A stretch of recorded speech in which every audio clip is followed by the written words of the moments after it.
Kamu itu tidak punya asal-usul yang jelas, jangan membuat malu keluarga besarku. Itulah kata-kata yang keluar dari mulut Baskara, suami yang pernah berkata begitu mencintaiku.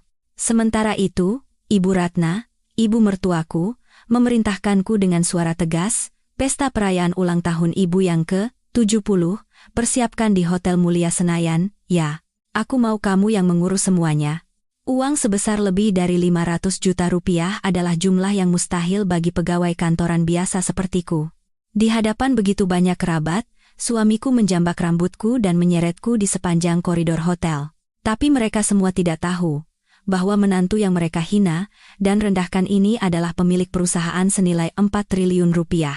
Sebelum kita memulai ceritanya, jangan lupa untuk menekan tombol subscribe dan like, semuanya gratis. Baiklah, mari kita mulai. Kisah ini terjadi pada bulan Maret 2022, di tengah musim hujan, yang bertepatan dengan ulang tahun pernikahan kami yang ketiga. Namaku Kirana, usiaku 29 tahun, seorang pegawai kantoran biasa. Tidak. Lebih tepatnya, aku adalah seorang wanita yang menjalani hidup yang sangat biasa. Bangun jam 7 pagi setiap hari, naik MRT untuk bekerja, menerima gaji bulanan 15 juta rupiah. Aku adalah orang biasa seperti itu. Tapi aku punya satu rahasia yang tidak diketahui siapapun, yaitu perusahaan yang ditinggalkan oleh ayah dan ibuku, di mana pemilik sebenarnya adalah diriku sendiri. Nilai perusahaan itu lebih dari 4 triliun rupiah.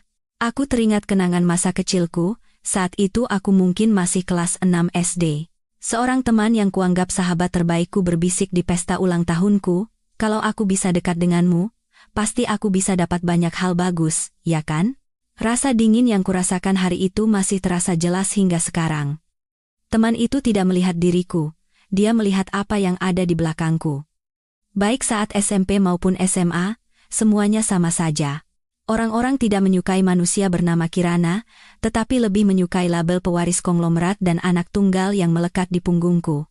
Oleh karena itu, sejak masuk universitas, aku memutuskan untuk menyembunyikan identitasku rapat-rapat. Baik itu nama orang tuaku, latar belakang keluarga, atau perusahaan, aku tidak pernah mengungkapkannya sama sekali. Dan ketika aku berusia 24 tahun, kedua orang tuaku meninggal dunia dalam sebuah kecelakaan mobil. Aku merasa seperti ditinggalkan sendirian di dunia ini dalam semalam. Sebagian besar orang yang datang ke pemakaman bukanlah untuk mengucapkan belasungkawa yang tulus kepada orang tuaku, melainkan aku bisa merasakan mereka sedang menghitung apa yang akan aku warisi. Tatapan mata mereka, senyum yang penuh perhitungan itu, sungguh menjijikan. Karena itu, aku semakin rapat menyembunyikan diriku. Aku mempekerjakan seorang CEO profesional untuk mengelola perusahaan, sementara aku sendiri memutuskan untuk hidup sebagai pegawai kantoran biasa. Aku ingin bertemu dengan seseorang yang benar-benar mencintaiku, seseorang yang melihat sosok Kirana, bukan perusahaan atau harta bendanya, dan orang yang kutemui adalah Baskara. Dia adalah seorang pegawai biasa di sebuah perusahaan menengah. Saat pertama kali kami bertemu dalam sebuah kencan buta, dia berkata padaku, "Saya lebih suka wanita yang sederhana dan baik hati daripada wanita yang glamor. Seseorang yang bisa diajak membangun keluarga yang hangat bersama." Kata-katanya terdengar begitu tulus. Baskara tidak pernah mempertanyakan perusahaan tempatku bekerja, gajiku, atau di mana aku tinggal. Dia hanyalah seseorang yang selalu mendengarkan ceritaku dan menggenggam tanganku. Kami berpacaran selama setahun, lalu menikah. Ibu Ratna, ibu mertuaku, pada awalnya tampak seperti orang yang baik. Meskipun ada sisi kaku dalam dirinya, dia tidak terlihat membenci menantunya. Tidak, mungkin saat itu aku hanya ingin mempercayainya. Setelah menikah, semuanya perlahan berubah. Ibu Ratna mulai menyuruhku melakukan semua pekerjaan rumah. Saat hari raya, entah karena dia tahu aku tidak punya orang tua lagi atau karena melihatku sebagai orang yang penurut, bebannya semakin berat. Mulai dari membersihkan seluruh rumah mertua, mempersiapkan acara pengajian, hingga menyiapkan seserahan, semuanya menjadi tugasku. Memberitahu Baskara pun tidak ada gunanya. Dia selalu berkata, "Ibu itu orangnya sensitif, sabar sedikit ya." Aku hanya bisa menghibur diri sendiri bahwa jika aku bersabar, segalanya akan menjadi lebih baik, jika waktu berlalu, semuanya akan baik-baik saja. Namun, 2 minggu yang lalu, Ibu Ratna menelepon. Kirana, pesta perayaan ulang tahun ibu yang ke-70, kamu yang harus urus semuanya ya. Suara yang terdengar dari telepon itu menyiratkan ketegasan yang jelas, seperti perintah yang tidak bisa ditolak. Aku ragu sejenak, tetapi akhirnya menjawab, baik, Bu, Kirana akan urus. Setelah menutup telepon, aku duduk termenung untuk waktu yang lama. Pesta perayaan ulang tahun ke-70, hanya memikirkannya saja sudah membuat kepalaku pusing. Beliau tidak mengatakan seberapa besar pestanya, berapa anggarannya, tidak ada detail sama sekali. Keesokan harinya, ketika aku pergi ke rumah mertua, Ibu Ratna sedang duduk di sofa ruang tamu. Begitu aku masuk, beliau langsung berkata, "Adakan di Hotel Mulia Senayan, ya? Undang keluarga dan kerabat dekat saja, sekitar 30 orang cukup, makanan harus yang terbaik. Dan untuk bunga serta souvenir, perhatikan juga detailnya." Hanya dengan mendengar nama Hotel Mulia Senayan, aku sudah hampir sesak napas. Itu adalah salah satu hotel termahal di Jakarta. Meskipun katanya hanya untuk 30 orang, jika di Mulia, biayanya pasti tidak sedikit. Dengan gaji pegawai kantoran biasa yang kutunjukkan kepada semua orang, itu adalah jumlah yang tidak mungkin bisa kutanggung. Tapi aku sama sekali tidak bisa menggunakan apa yang sebenarnya kumiliki, karena begitu aku melakukannya, semuanya akan terbongkar. Ibu Ratna salah mengartikan keheninganku. Beliau berkata dengan dingin, "Kenapa? Tidak bisa. Jadi menantu masa tidak bisa mengadakan pesta ulang tahun ke-70 untuk ibu mertua saja?"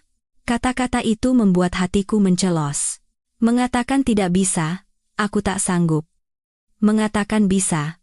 Saldo di rekening yang kutunjukkan pada semua orang sangatlah sedikit.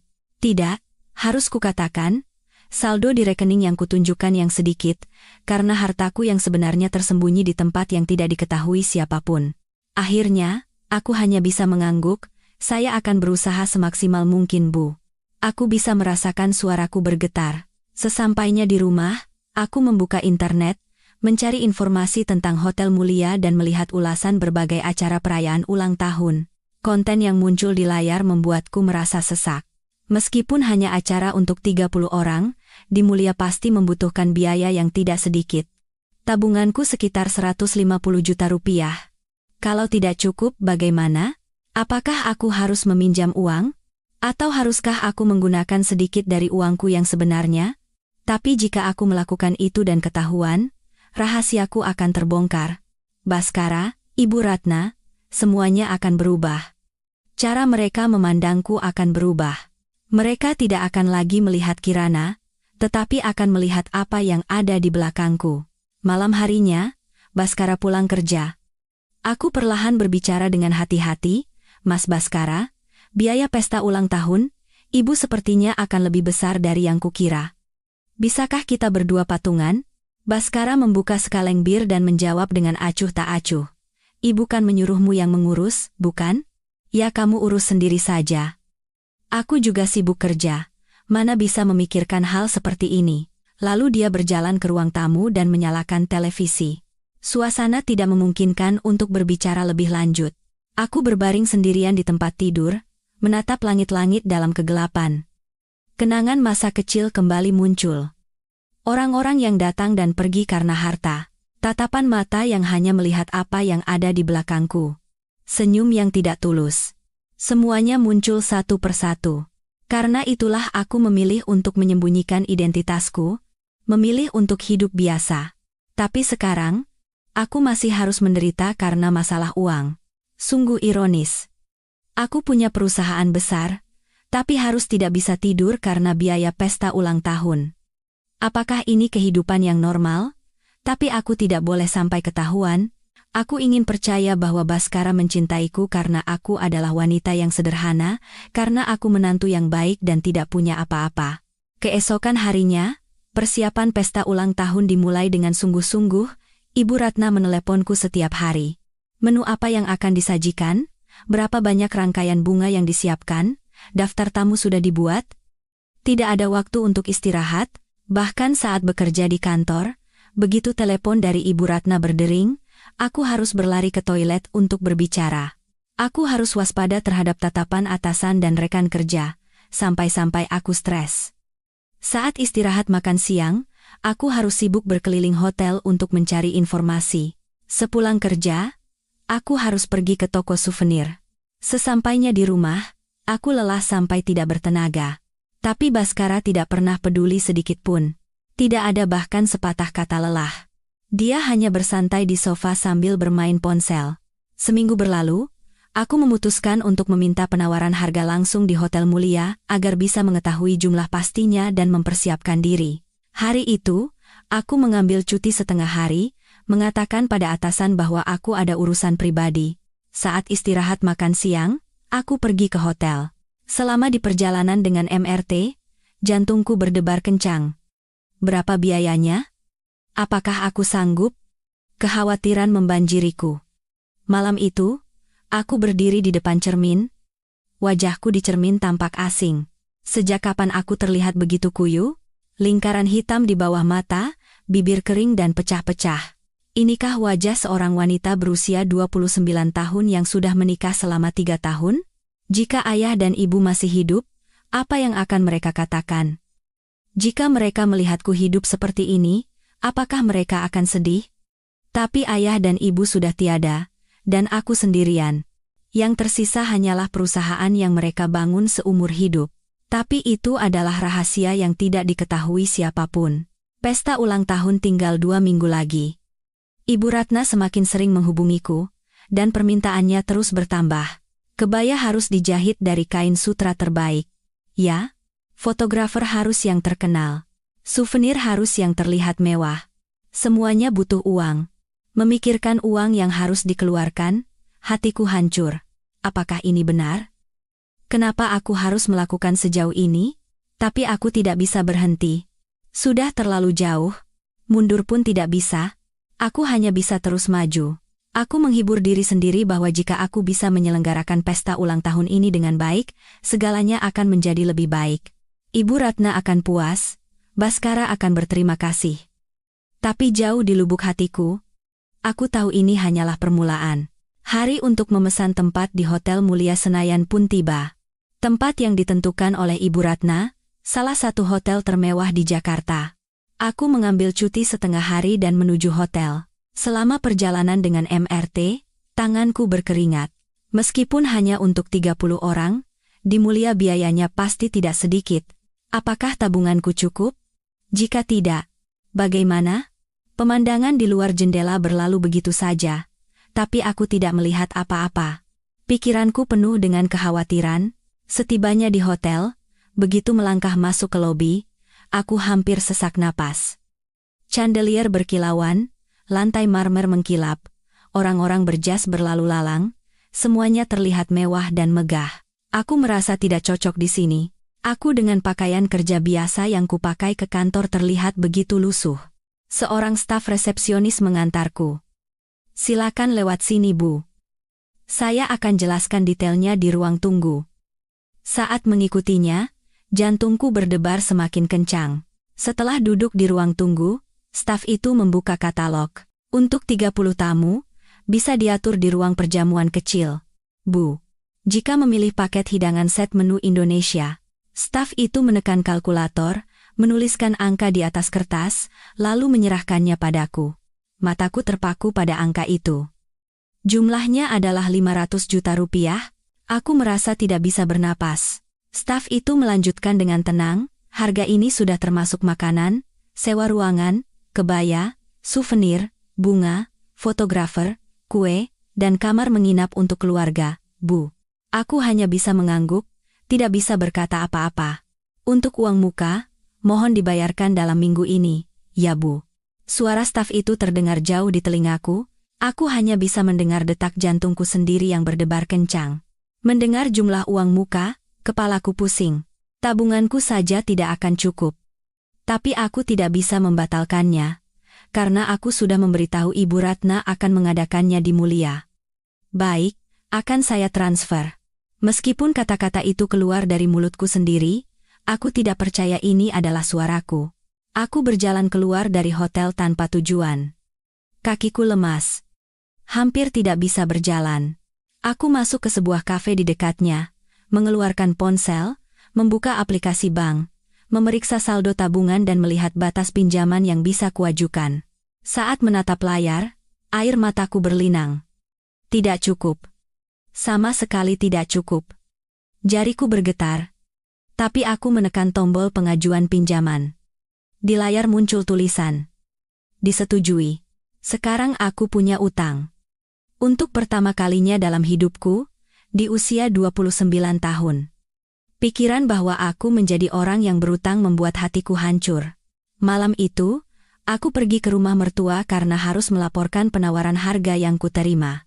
Ibu Ratna duduk di sofa ruang tamu, dan adik iparku ada di sampingnya. Begitu aku masuk, Ibu Ratna bertanya, "Sudah dapat penawaran harganya?" Aku menjawab dengan hati-hati. Suaraku bergetar. "Sudah, Bu, dari Mulia. Untuk 30 orang sepertinya cukup." Wajah Ibu Ratna langsung cerah, seolah aku membawa kabar baik. "Kalau di Mulia, jadi tidak malu-maluin." "Sudah dipesan?" Aku mengangguk. "Uang mukanya akan saya transfer minggu ini, Bu." Ibu Ratna memasang wajah puas. "Bagus. Menantuku memang hebat. Urus sampai beres ya."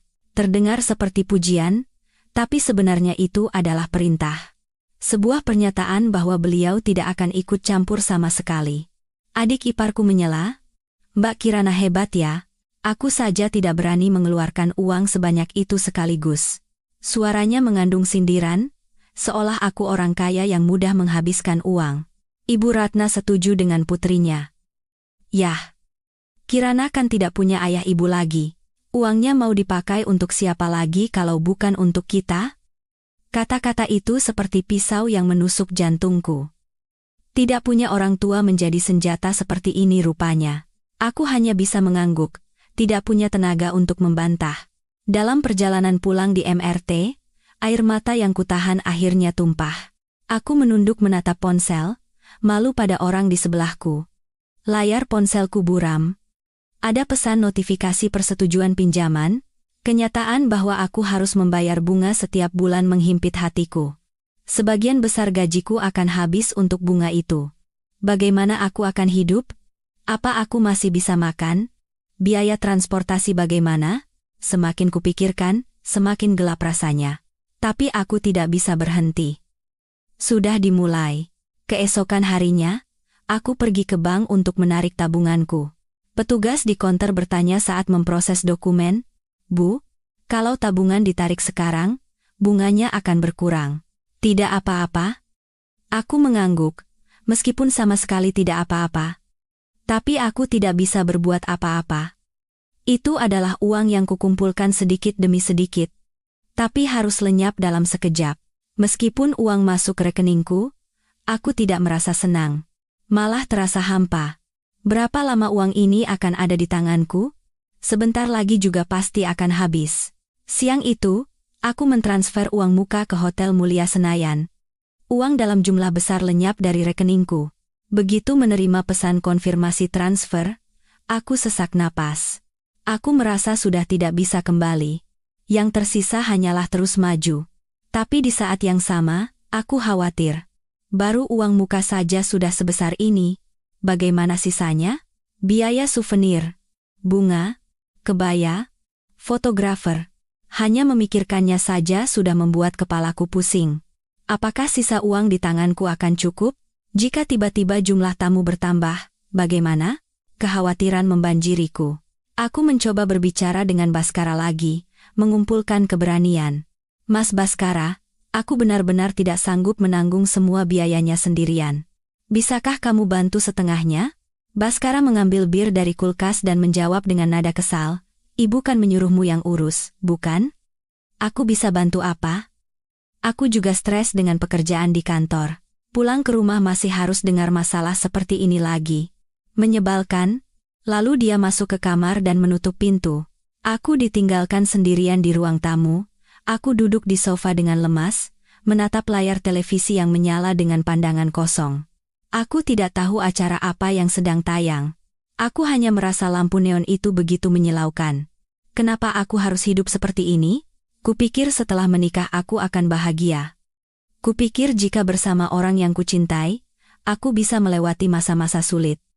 Tapi sekarang, aku merasa begitu kesepian. Meskipun suamiku ada di kamar sebelah, rasanya seperti sendirian. Malam itu aku tidak bisa tidur. Menatap langit-langit, aku teringat masa kecilku. Wajah orang-orang yang dulu datang ke rumah saat ayah dan ibu masih hidup muncul satu persatu. Mereka tidak melihatku. Mereka hanya melihat apa yang ada di belakangku. Karena itulah aku memutuskan untuk menyembunyikan identitasku, memutuskan untuk hidup biasa. Tapi sekarang, aku masih harus menderita karena masalah uang. Sungguh ironis. Aku punya perusahaan besar tapi tidak bisa menggunakan uangnya. Aku harus berutang untuk mengadakan pesta ulang tahun. Apakah ini kehidupan yang normal? Tapi aku tidak boleh sampai ketahuan. Karena begitu ketahuan, semuanya akan hancur. Minggu berikutnya, persiapan memasuki tahap serius. Setiap istirahat makan siang, aku sibuk memilih souvenir, pergi ke butik untuk memesan kebaya yang akan dipakai Ibu Ratna, memesan bunga, dan menghubungi fotografer. Setiap kali aku melakukan sesuatu, uang di rekeningku berkurang. Setiap kali aku menerima notifikasi pembayaran kartu kredit, hatiku mencelos.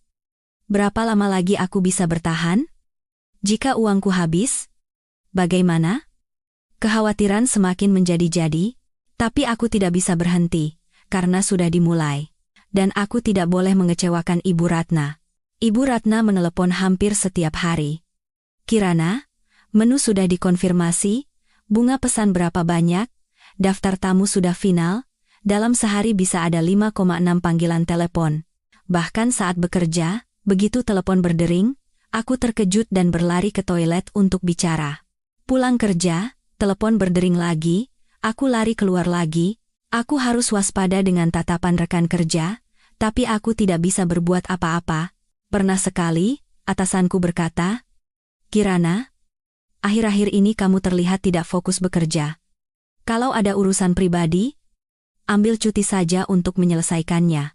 Kata-kata itu membuatku hanya bisa menunduk dan meminta maaf berulang kali. Pikiran bahwa bahkan di tempat kerja aku harus waspada dengan pandangan orang lain membuat hatiku berat. Saat sedang memilih souvenir di sebuah pusat perbelanjaan, aku memilih hadiah untuk 30 tamu. Petugasnya tersenyum ramah dan mulai membungkus hadiah. Apakah wajahku sedang tersenyum? Kurasa tidak. Setiap kali aku menyerahkan kartu kredit, aku merasa sebagian hatiku hancur. Orang-orang yang akan menerima hadiah ini, apakah mereka tahu betapa sulitnya aku menyiapkannya? Kurasa tidak. Mereka mungkin akan menerimanya begitu saja, mengucapkan terima kasih, lalu selesai. Dalam perjalanan pulang di MRT, aku memeriksa saldo rekeningku, melihat angka yang terus berkurang, kekhawatiran membanjiriku. Apakah terus seperti ini akan baik-baik saja? Jika sampai tidak cukup, bagaimana? Suatu hari saat makan siang bersama rekan kerja, seorang junior bertanya, "Mbak Kirana, akhir-akhir ini kelihatannya pucat sekali. Ada masalah?" Aku melambaikan tangan, menyangkal, tidak ada apa-apa. Tapi sebenarnya, setiap kali aku bercermin, aku juga terkejut. Wajahku kuyu dan lingkaran hitam di bawah mata sudah sampai ke pipi. Berat badanku juga turun drastis. Saat makan, rasanya ingin muntah.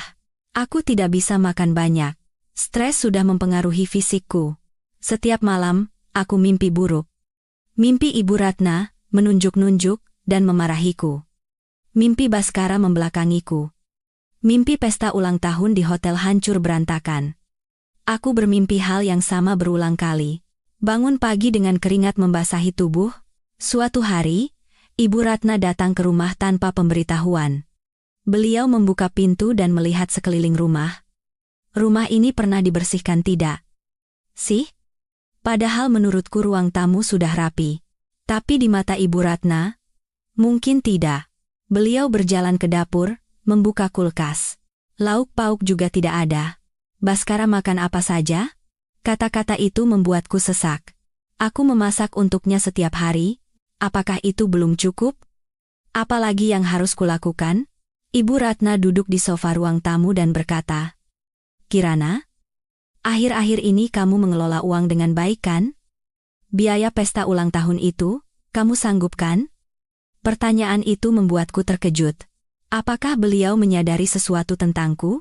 Atau beliau tahu aku meminjam uang? Aku menjawab dengan hati-hati, suaraku bergetar.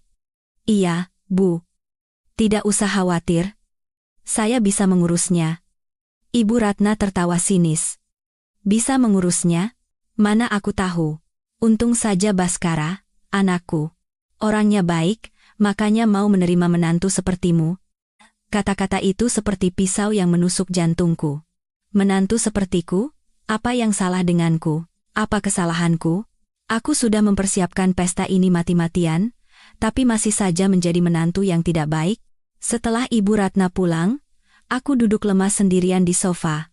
Memandang keluar jendela, aku melihat pemandangan kota Jakarta. Gedung-gedung pencakar langit, rumah-rumah, dan lalu lintas yang padat. Orang-orang bergerak dengan sibuk. Semua orang menjalani hidup mereka sendiri, tapi kenapa hanya aku yang begitu menderita? Kenapa hanya aku yang harus merasakan siksaan ini? Pesta ulang tahun tinggal seminggu lagi. Persiapan hampir selesai. Hotel sudah dipesan, souvenir sudah dikonfirmasi, bunga sudah dipesan, kebaya sudah jadi, fotografer sudah dihubungi. Meskipun aku melihat daftar periksa, hatiku tidak tenang.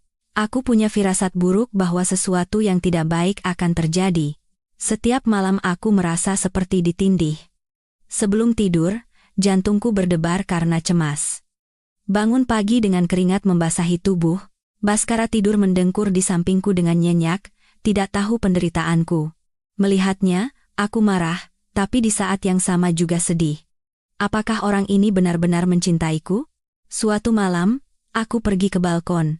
Angin sejuk menerpa wajahku. Pemandangan malam kota Jakarta terbentang di hadapanku.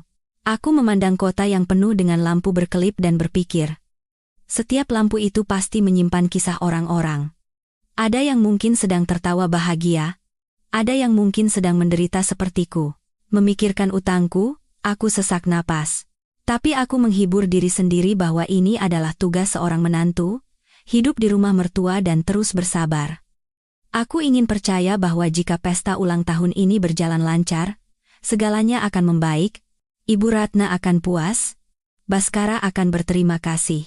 Tapi jauh di lubuk hatiku, aku tahu ini hanyalah permulaan. Ini belum berakhir.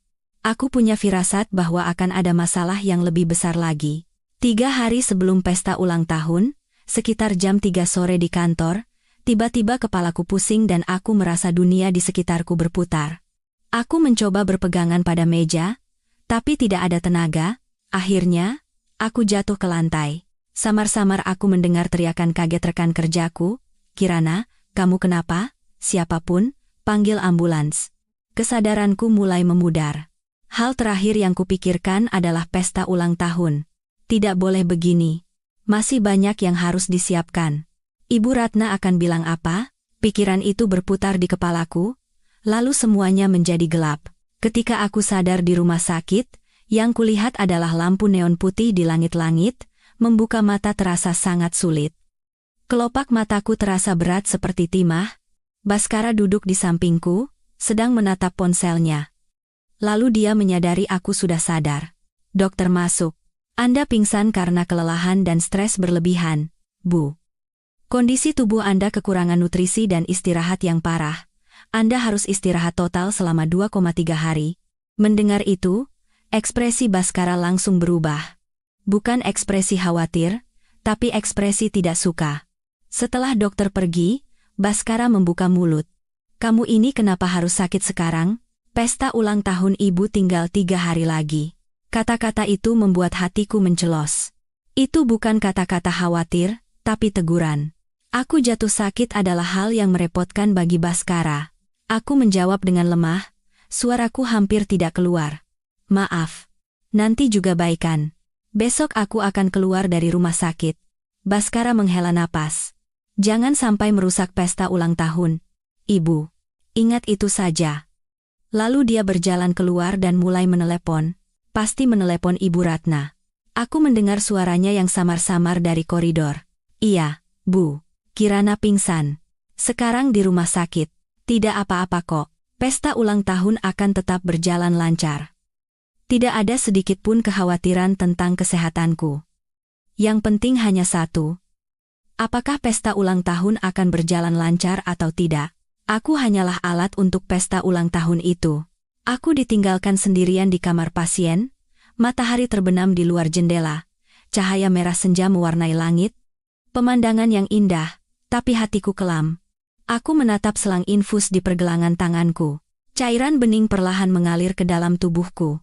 Berbaring seperti ini, segalanya terasa hampa. Untuk apa aku melakukan ini? Untuk siapa aku hidup menderita seperti ini? Baskara tidak mengkhawatirkanku. Dan Ibu Ratna pasti sama saja. Bagi mereka, aku hanyalah alat untuk mempersiapkan pesta ulang tahun. Bukan manusia, tapi hanya alat yang praktis. Air mata mengalir membasahi pipiku. Aku bahkan tidak punya tenaga untuk menyekanya. Keesokan harinya, aku keluar dari rumah sakit pagi-pagi sekali. Dokter mencoba melarang, tapi aku tidak mendengarkan. Pesta ulang tahun tinggal 2 hari lagi. Aku harus melakukan pemeriksaan terakhir, dan masih banyak hal yang harus diperiksa. Sesampainya di rumah, aku bercermin. Wajahku pucat, bibirku tidak berwarna, seperti orang mati, seperti hantu. Tapi aku tidak bisa berhenti. Saat membuka ponsel, ada belasan pesan dari Ibu Ratna. Kirana, pengiriman souvenir sudah dicek? Bunga akan datang tepat waktu kan? Konfirmasi jumlah tamu terakhir. Aku membalas satu persatu, jariku bergetar. Tidak ada satupun kata yang menanyakan bagaimana keadaanku setelah masuk rumah sakit. Padahal beliau pasti sudah tahu aku pingsan. Yang penting hanya pesta berjalan lancar. Siang itu, aku pergi ke rumah mertua karena ada rapat keluarga untuk pemeriksaan terakhir. Di ruang tamu ada Ibu Ratna, ayah mertua, dan keluarga adik ipar. Begitu aku masuk, Ibu Ratna berkata, "Kirana, kamu benar-benar tidak apa-apa? Kenapa wajahmu seperti itu?" Terdengar seperti khawatir, tapi tatapannya dingin. Aku tahu itu tidak tulus. Aku mengangguk, mengatakan tidak apa-apa. Padahal baru beberapa jam keluar dari rumah sakit, tapi aku harus duduk dan melapor seperti ini. Aku merasa kasihan pada diriku sendiri. Air mata hampir jatuh, tapi harus kutahan. Adik iparku menyela. "Mbak Kirana, lalu semua biayanya bagaimana? Pasti banyak sekali ya." Pertanyaan itu membuatku terdiam. Harus jawab apa? Mengatakan aku berutang? Tidak mungkin. Aku hanya bisa tersenyum dan berkata mengelak, "Sudah aku urus." Ibu Ratna memasang wajah puas. Memang pantas jadi menantuku. Bisa diandalkan. Sudah menikah 3 tahun, sekarang mulai bisa menjalankan tugas sebagai menantu dengan baik. Kata-kata itu pujian atau sindiran? Aku tidak tahu. Tidak, sebenarnya aku tahu. Aku hanyalah orang yang dimanfaatkan. Ayah mertua tidak berkata apa-apa dari awal sampai akhir. Beliau hanya membaca koran, suami adik ipar juga sama, hanya menatap ponsel. Tidak ada yang berniat membantuku, tidak ada yang peduli aku baru saja pingsan. Aku ini apa bagi mereka? Apakah benar-benar keluarga? Setelah rapat selesai, aku pulang. Baskara belum pulang kerja. Aku duduk termenung sendirian di sofa ruang tamu. Badanku terasa berat dan kepalaku pusing. Aku meminum obat pereda nyeri dari rumah sakit, tapi tidak membantu. Aku mengambil ponsel, menggulir daftar kontak, dan berhenti pada satu nama, Pak Santoso. Beliau adalah pengacara yang mengurus perusahaan sejak ayah dan ibu masih hidup, dan juga teman lama ayah. Setelah ayah dan ibu meninggal, beliaulah yang mengurus manajemen perusahaan menggantikanku selama 3 tahun ini. Aku tidak pernah menghubunginya untuk menjaga rahasiaku, untuk hidup biasa. Aku sengaja memutus kontak. Tapi sekarang berbeda. Berapa banyak utangku? Bagaimana keadaan perusahaan? Apa yang sebenarnya kumiliki? Aku ingin tahu. Tidak, aku harus tahu. Aku merasa tidak bisa terus hidup seperti ini. Jariku bergetar, tapi aku menekan tombol panggil. Sinyal berdering, lalu tak lama kemudian terdengar suara Pak Santoso. "Ibu Kirana? Sudah lama tidak berbicara. Bagaimana kabarnya?" Suara beliau tetap tenang dan hangat seperti biasa. Mendengar suara itu, air mataku hampir tumpah. Aku menarik napas dalam-dalam dan berkata, "Pak Santoso, saya ingin memeriksa kondisi perusahaan saat ini." Hening sejenak di telepon, lalu Pak Santoso menjawab, "Tentu, Bu." Apakah ibu mau datang ke kantor atau saya yang ke sana? Aku berkata akan datang ke kantor sendiri. Aku ingin pergi sekarang juga. Ingin lari dari rumah ini, dari tempat yang menyesakan ini. 1 jam kemudian, aku tiba di kantor hukum di kawasan SCBD. Kantor itu berada di lantai 20 sebuah gedung tinggi, ruangannya bersih dan rapi. Pak Santoso keluar menyambutku. Ibu Kirana, Anda terlihat sangat pucat. Apakah ada masalah? Kata-kata itu membuat air mataku hampir jatuh. Tapi harus kutahan. Aku duduk di sofa. Pak Santoso duduk di seberangku. Perusahaan berjalan dengan baik, Bu. Tidak perlu khawatir. CEO profesional mengelolanya dengan baik dan kinerjanya juga bagus. Mendengar itu, aku merasa lega. Setidaknya perusahaan yang ditinggalkan ayah dan ibu masih aman. Setidaknya aku tidak menghancurkannya. Pak Santoso mengeluarkan beberapa dokumen. Saat ini, nilai perusahaan lebih dari 4 triliun rupiah, Bu. Selama 3 tahun terakhir, penjualan terus tumbuh dan Ibu Kirana adalah pemegang saham mayoritas. Angka 4 triliun rupiah masuk ke telingaku, tapi aku belum merasakan apa-apa. Saat ini aku berutang karena biaya pesta ulang tahun. Pingsan sampai masuk rumah sakit, sungguh ironis. Ingin tertawa tapi tidak bisa, terlalu menyedihkan. Kenapa aku harus hidup seperti ini? Pak Santoso bertanya dengan hati-hati, Ibu Kirana, apakah ada masalah? Menghubungi saya setelah 3 tahun, pasti ada sesuatu. Aku mencoba menjawab tidak ada apa-apa, tapi aku menghentikannya, karena sama sekali tidak baik-baik saja. Aku membuka mulut, menceritakan semua yang telah terjadi. Tentang pernikahanku, perlakuan keluarga mertua, tentang harus berutang untuk mempersiapkan pesta ulang tahun, hingga harus masuk rumah sakit kemarin.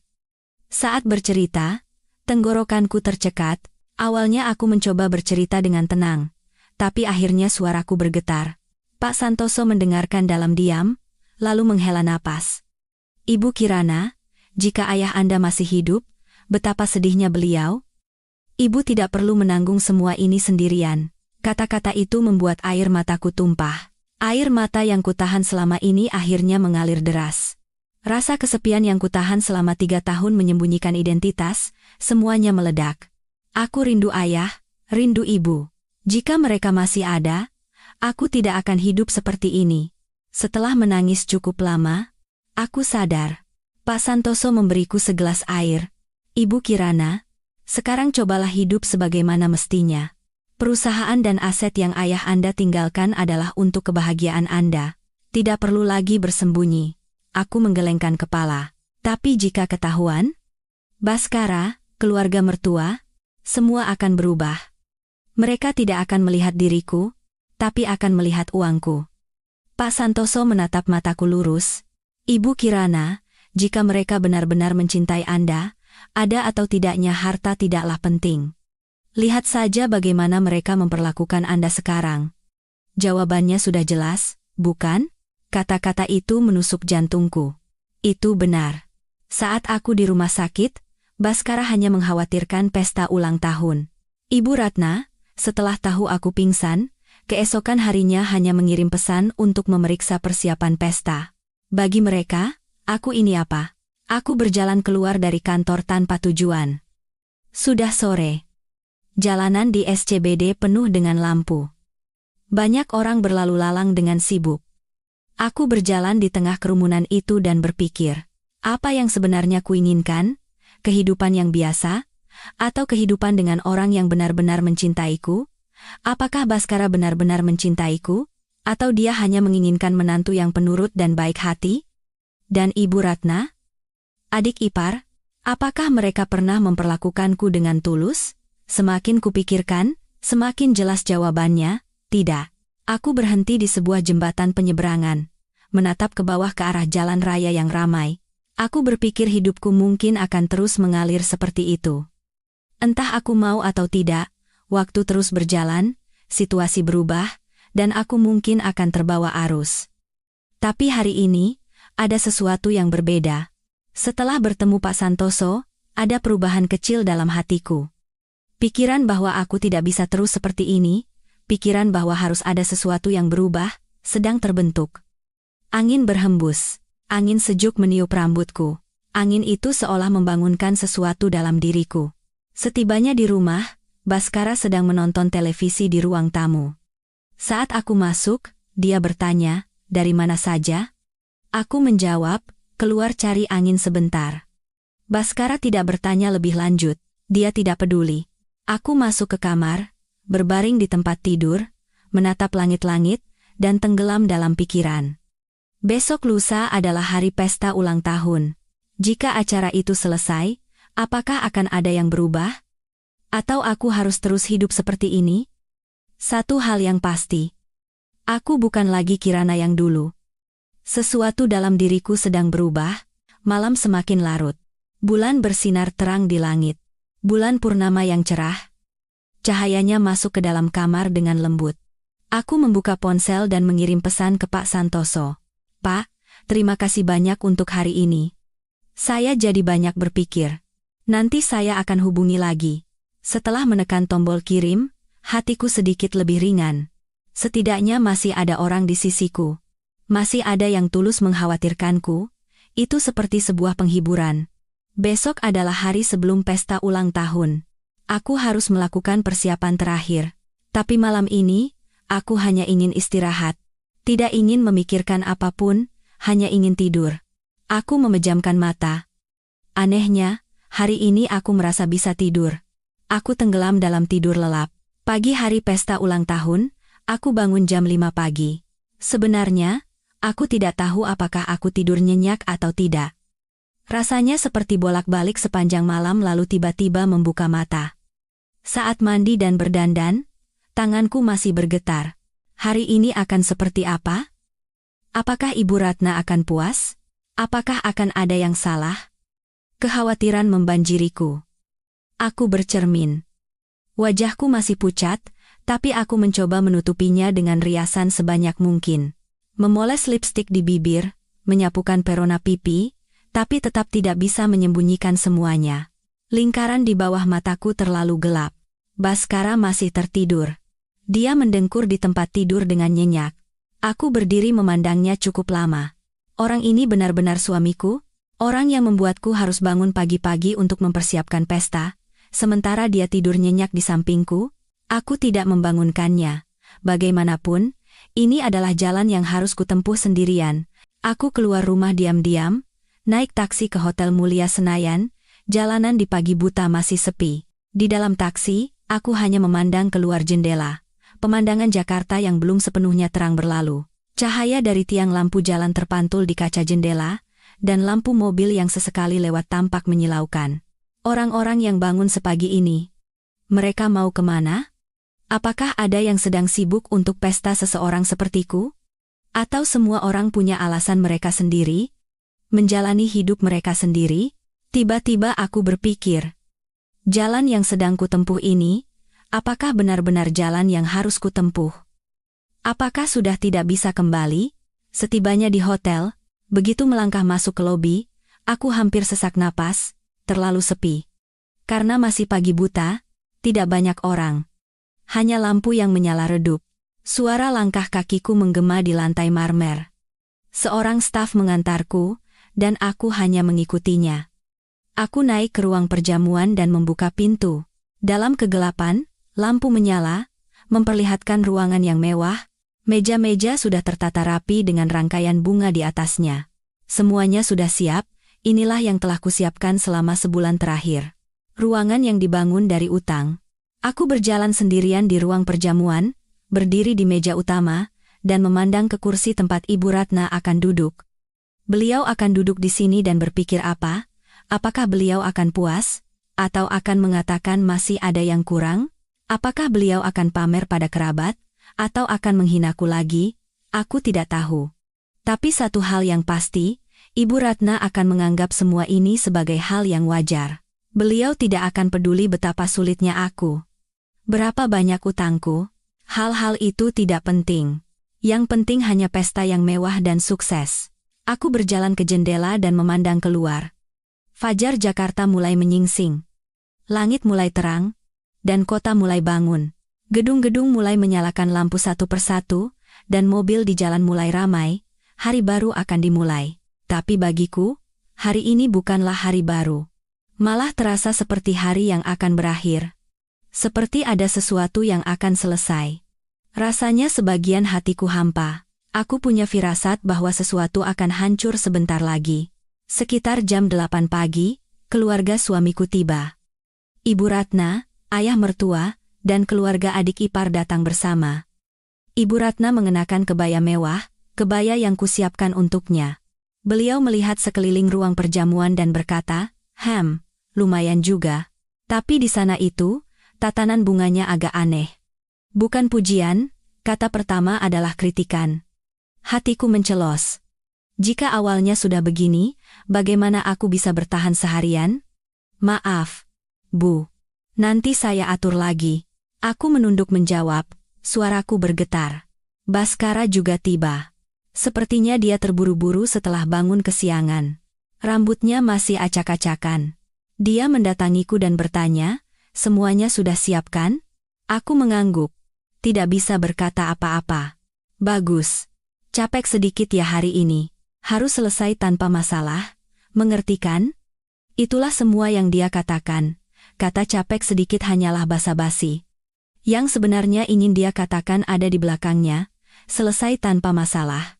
Itulah yang Baskara inginkan dariku. Aku hanya bisa terus tersenyum. Bukan senyum, tapi hanya gerakan bibir. Baskara sepertinya puas dengan sikapku, lalu dia pergi menghampiri Ibu Ratna. Aku ditinggalkan sendirian, seperti biasa. Tamu mulai berdatangan satu persatu. Kerabat dari keluarga suami. Ada yang ku kenal, ada yang belum pernah kulihat. Tapi ada yang aneh. Terlalu banyak orang. Aku memesan untuk 30 orang, tapi orang-orang terus berdatangan. 40 orang, 50 orang, 60 orang. Jumlahnya terus bertambah. Jantungku berdebar kencang. Ada apa ini? Kenapa begitu banyak yang datang? Aku menghampiri Ibu Ratna. Bu, sepertinya tamu yang datang lebih banyak dari perkiraan. Ibu Ratna menjawab dengan tenang. Oh, Ibu mengundang semua kerabat. Pesta ulang tahun Ibu yang ke-70, kan? Harus ramai dong. Aku merasa darahku surut. Bu, saya memesan untuk 30 orang. Tapi sekarang sudah lebih dari 60 orang yang datang. Suaraku bergetar. Ibu Ratna menyipitkan mata menatapku dan berkata, lalu kenapa? Jadi menantu masa begini saja tidak bisa urus? Urus sendiri sana. Lalu beliau berbalik dan pergi menemui kerabat. Aku berdiri mematung di sana. Harus bagaimana? Makanan pasti tidak cukup. Tempat duduk juga tidak cukup. Dan biaya tambahan? Akan jadi berapa? Kepalaku kosong. Seorang staf hotel menghampiriku. Wajahnya tampak tidak enak. Permisi, Bu. Tamu yang datang melebihi jumlah pesanan. Kami harus menyiapkan tempat duduk dan makanan tambahan, dan akan ada biaya tambahan. Bibirku kering. Berapa tambahannya? Staf itu menjawab, sepertinya sekarang ada sekitar 60 tamu.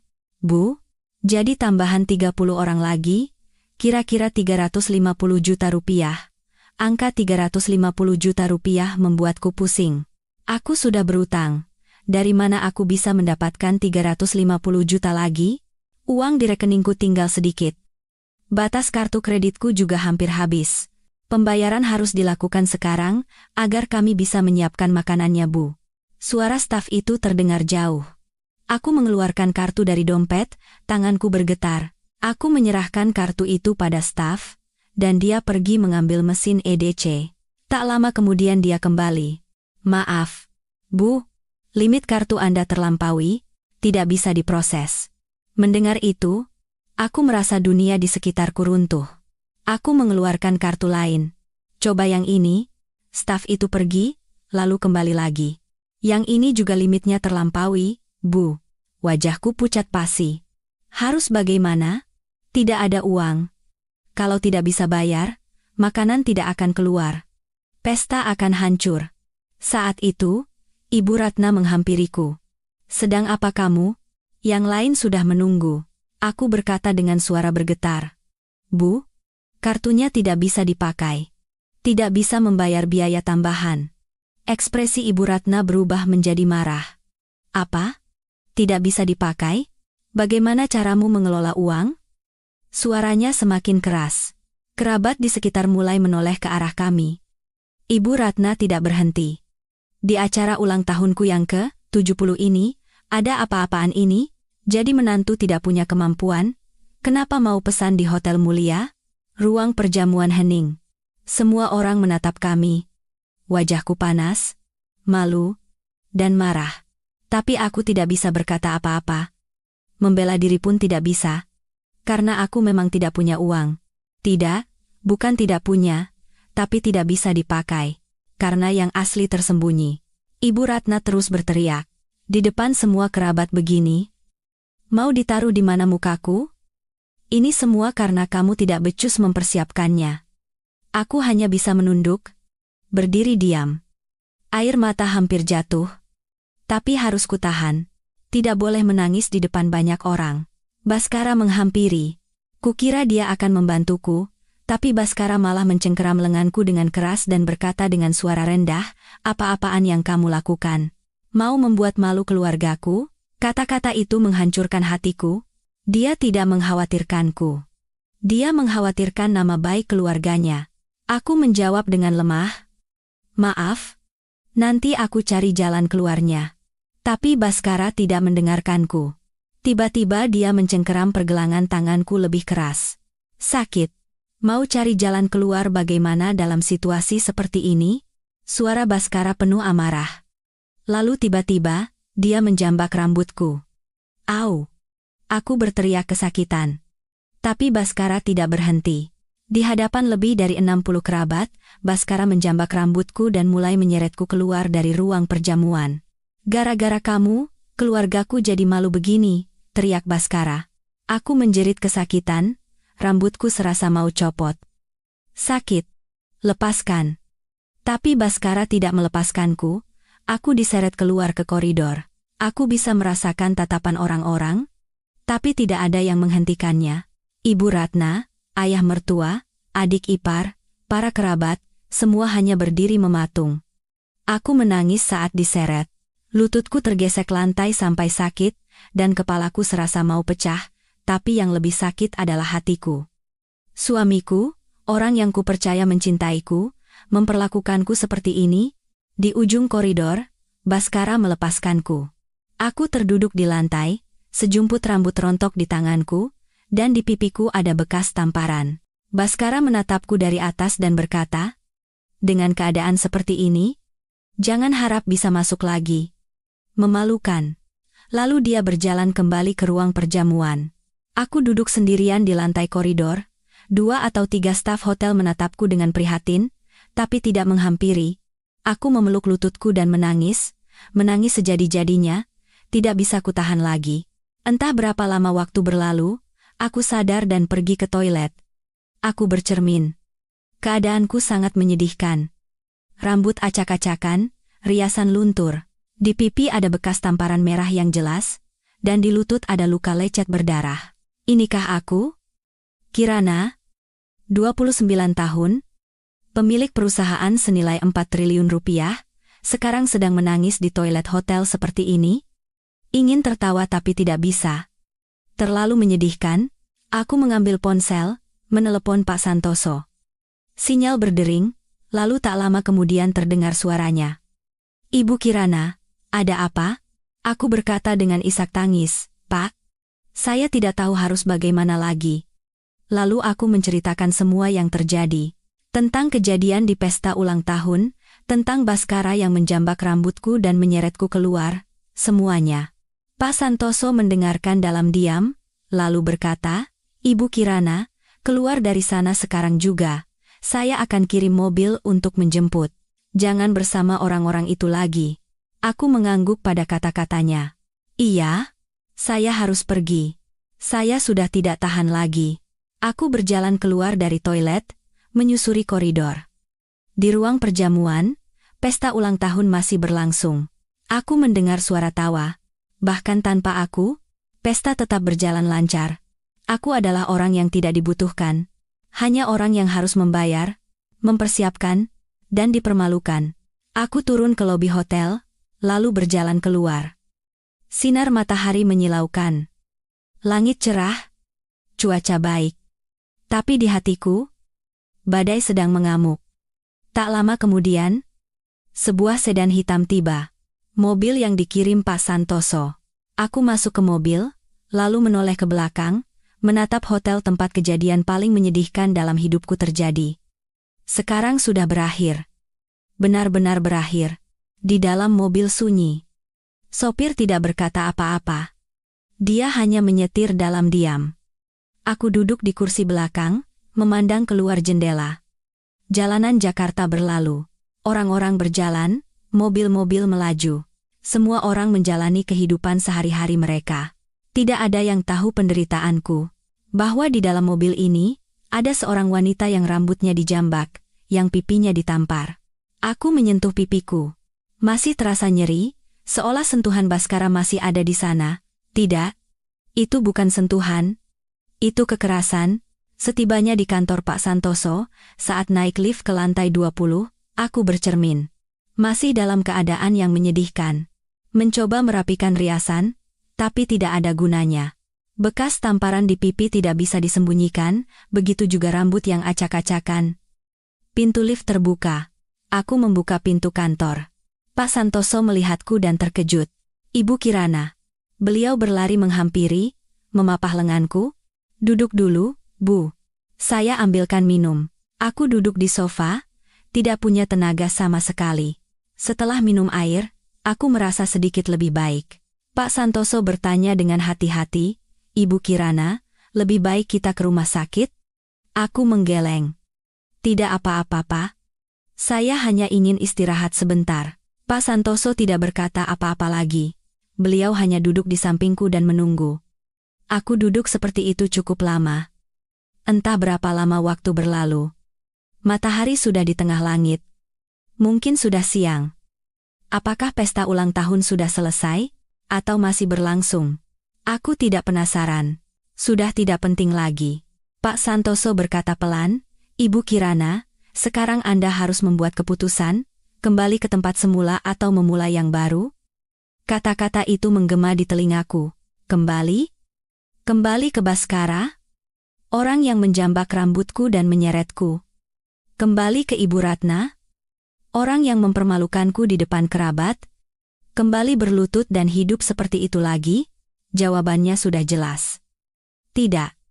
Tidak akan kembali. Aku membuka mulut, suaraku bergetar tapi jelas. Saya ingin memulai yang baru, Pak. Tolong bantu saya. Pak Santoso mengangguk. Tentu, Bu, saya akan bantu. Pertama-tama, kita mulai dari proses perceraian. Kata cerai menjadi kenyataan. Aku teringat hari pernikahan kami 3 tahun yang lalu. Hari di mana aku mengenakan gaun pengantin putih dan berjalan bersama Baskara di altar yang ditaburi kelopak mawar. Saat itu, kupikir aku akan bahagia. Kupikir kami akan bersama selamanya. Tapi dalam 3 tahun, semuanya berakhir seperti ini. Aku tidak sedih, malah merasa lega. Merasa seperti telah membebaskan diriku. Dan, Ibu Kirana, kejadian hari ini adalah penganiayaan. Bisa dituntut, kata Pak Santoso. Kata-kata itu membuatku mengangkat kepala. Dituntut? Saya bisa menuntut Baskara? Bekas tamparan di pipi bisa jadi bukti. Dan di hotel pasti ada CCTV. Ada ratusan orang yang melihat, saksi pasti mudah ditemukan. Tapi aku ragu. Apakah harus sejauh itu? Sekarang cerai dulu saja, Pak. Masalah tuntutan, nanti kita pikirkan. Pak Santoso mengangguk mengerti. Aku berjalan keluar dari kantor tanpa tujuan. Tidak punya tempat untuk pergi. Pulang ke rumah tidak bisa, karena Baskara pasti ada di sana. Apakah aku harus mencari hotel? Atau tidur di suatu tempat? Aku berjalan terus hingga sampai di sebuah taman di tepi sungai. Aku duduk di bangku, memandang sungai. Airnya terus mengalir. Aku juga ingin mengalir seperti itu. Ingin meninggalkan semua penderitaan ini dan mengalir begitu saja. Telepon berdering. Baskara menelepon. Aku tidak mengangkatnya. Dia menelepon lagi. Masih Baskara. Aku tetap tidak mengangkatnya. Sebuah pesan masuk. Di mana kamu? Pulang sekarang. Nada perintah. Tidak ada permintaan maaf. Tidak ada kekhawatiran. Hanya perintah untuk pulang.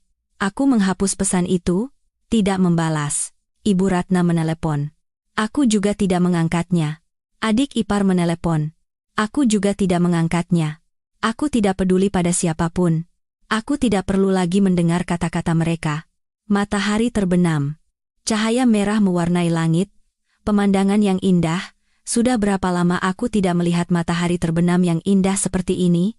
Setelah menikah, tidak ada waktu luang. Setiap hari harus waspada dengan pandangan keluarga mertua, waspada dengan pandangan Baskara. Aku hidup seperti itu selama ini.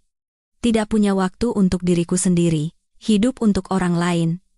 Untuk memuaskan orang lain. Kupikir itu adalah tugas seorang menantu, peran seorang istri. Tapi sebenarnya bukan. Itu bukan hidupku.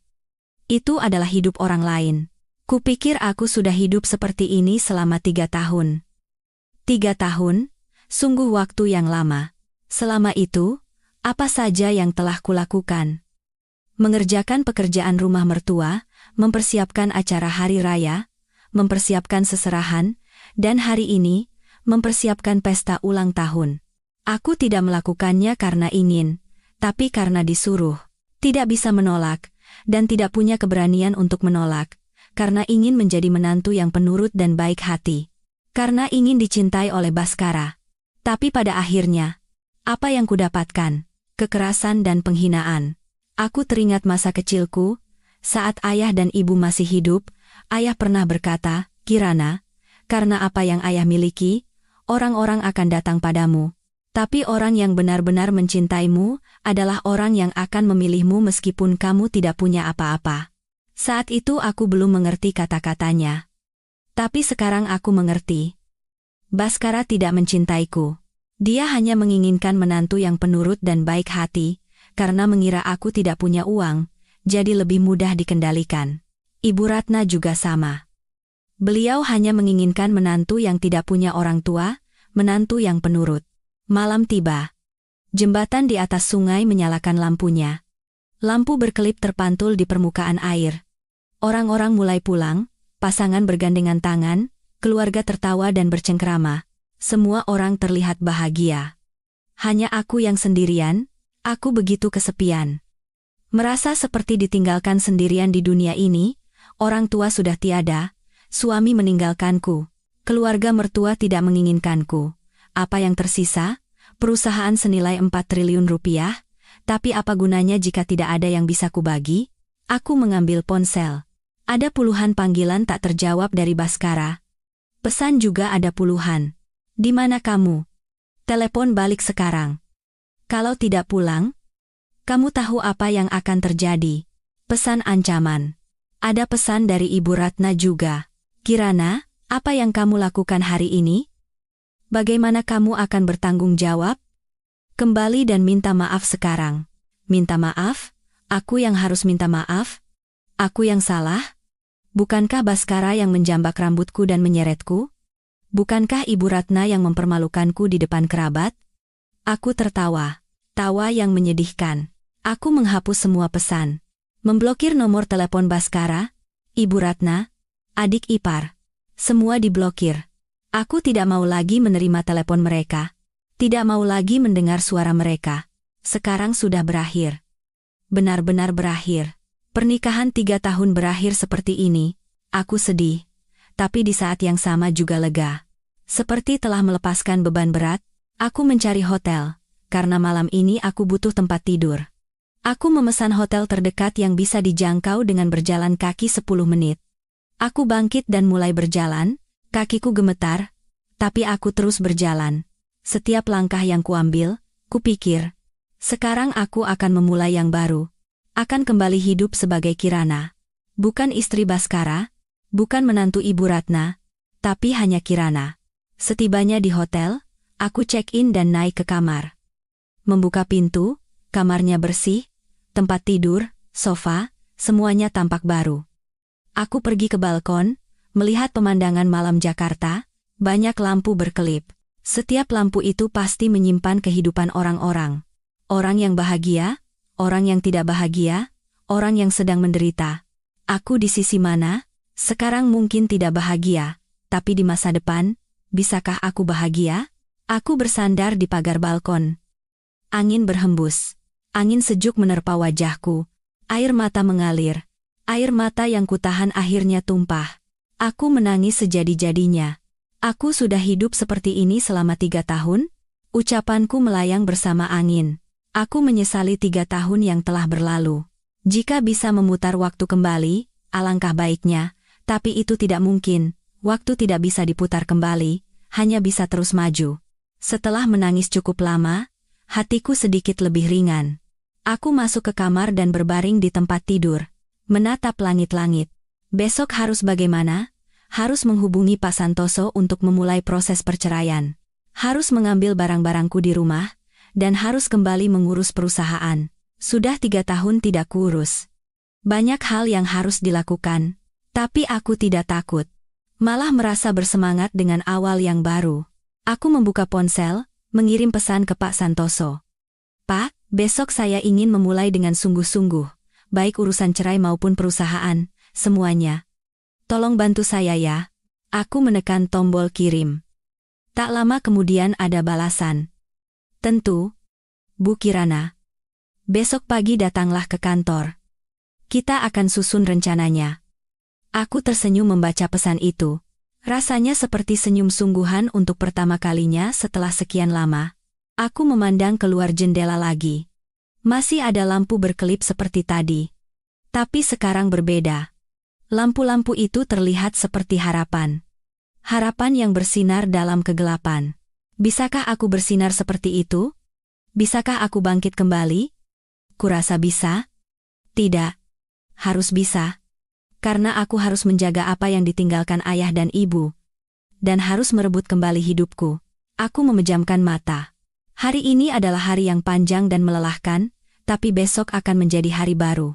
Hari di mana Kirana akan memulai kembali. Aku percaya itu. Lalu aku tertidur. Keesokan harinya, aku bangun pagi. Sinar matahari masuk melalui celah gorden. Hari baru telah tiba. Aku mandi dan mengenakan pakaian yang sama dengan kemarin. Karena tidak punya pakaian lain. Aku bercermin. Bekas tamparan di pipi sedikit memudar, tapi masih terlihat. Aku mencoba menutupinya dengan riasan sebanyak mungkin. Aku keluar. Sebelum ke kantor Pak Santoso, aku harus mampir ke rumah dulu untuk mengambil pakaian dan barang-barang penting. Aku berdiri di depan pintu rumah, ragu sejenak. Jika Baskara ada di sana, bagaimana? Aku tidak mau bertemu dengannya. Tapi aku harus mengambil barang-barangku. Aku mengumpulkan keberanian dan menekan kode sandi. Pintu terbuka. Aku masuk diam-diam. Rumah sepi. Baskara mungkin sudah berangkat kerja. Aku menghela napas lega. Aku buru-buru mengemasi barang-barangku. Pakaian, kosmetik, dokumen penting, kumasukkan ke dalam koper. Tidak bisa membawa banyak. 1 koper saja sudah penuh. Aku sudah tinggal di rumah ini selama 3 tahun, tapi barang yang bisa kubawa hanya sebanyak ini? Sungguh hampa. Setelah selesai berkemas, aku melihat sekeliling rumah. Ruang tamu, dapur, kamar tidur. Di mana-mana ada kenanganku. Aku pernah memasak di sini, menonton televisi di sana, tidur di tempat tidur itu, tapi kenangan bahagia tidak banyak. Sebagian besar adalah kenangan sulit dan sepi. Aku tidak menyesal harus meninggalkan rumah ini. Malah merasa lega. Aku hendak membuka pintu keluar, tapi melihat sesuatu di atas meja. Sebuah amplop dokumen. Ada namaku tertulis di sana. Aneh. Aku mengambilnya, membukanya. Ternyata dokumen dari bank, dokumen persetujuan pinjaman atas namaku, tapi ini aneh. Aku tidak pernah mengajukan pinjaman ini. Selain pinjaman untuk biaya pesta ulang tahun. Aku melihat dokumen itu dengan teliti. Ada jumlah pinjaman tertulis. 7 miliar rupiah. 7 miliar rupiah? Kapan aku meminjam uang 7 miliar? Tanganku gemetar. Apa ini? Apa yang terjadi? Aku melihat tanggal di dokumen itu. Sebulan yang lalu. Saat aku sedang sibuk mempersiapkan pesta ulang tahun. Aku tidak pernah mengajukan pinjaman seperti ini. Tiba-tiba sebuah pikiran mengerikan muncul. Apakah ini ulah Baskara? Dia diam-diam menggunakan namaku untuk meminjam uang? Tidak mungkin. Bagaimana dia bisa menggunakan namaku untuk meminjam uang? Butuh stempel, kan? Ah, stempel. Di mana stempelku? Aku mencari di laci. Laci di kamar tidur, laci di ruang tamu. Aku mencari di mana-mana. Tidak ada. Stempelku hilang. Aku ingat menyimpannya di laci, tapi sekarang tidak ada. Apakah Baskara yang mengambilnya? Jantungku berdebar kencang. Ada apa ini? Baskara mencuri stempelku dan membuat utang atas namaku. Aku mengambil ponsel, menelepon bank. Menekan nomor dengan tangan gemetar. Selamat pagi, dengan layanan pelanggan. Ada yang bisa dibantu? Aku mendengar suara petugas. Aku buru-buru berkata. Saya Kirana. Saya ingin memeriksa apakah ada pinjaman atas nama saya. Petugas meminta menunggu sebentar, lalu terdengar suara keyboard. Lalu petugas itu menjawab, betul? Bu, sebulan yang lalu, ada pinjaman yang disetujui sebesar 7 miliar rupiah, dan saat ini saldo terutangnya adalah 7 miliar rupiah. Kakiku lemas. Benar. Ada utang 7 miliar atas namaku, padahal bukan aku yang mengajukan. Bagaimana bisa terjadi? Suaraku bergetar. Petugas menjawab, menurut dokumen, prosesnya menggunakan stempel dan fotokopi KTP Ibu. Apakah ada yang diberi kuasa untuk melakukannya? Diberi kuasa? Baskara. Baskara mencuri stempelku dan meminjam 7 miliar atas namaku. Ini penipuan. Bukan saya yang mengajukan. Suaraku meninggi. Petugas terkejut dan berkata, kalau begitu, Ibu harus melapor ke polisi, ya? Laporkan sebagai korban penipuan, nanti akan ada penyelidikan. Aku menutup telepon dan terduduk di lantai. Lantai yang dingin, tapi aku tidak merasakan apa-apa. Kepalaku kosong. 7 miliar rupiah? Ada utang 7 miliar atas namaku yang dibuat oleh Baskara? Kenapa? Kenapa dia melakukan ini? Aku tidak mengerti. Lalu tiba-tiba aku sadar. Cerai. Baskara melakukan ini agar bisa bercerai denganku. Dia membuat utang atas namaku, dan jika kami bercerai, utang itu akan menjadi tanggunganku. Dan saat pembagian harta gonogini, jika ada utang besar, dia akan diuntungkan. Ini sudah direncanakan dari awal. Air mata tumpah. Aku duduk menangis di lantai. Perasaan dikhianati membanjiriku.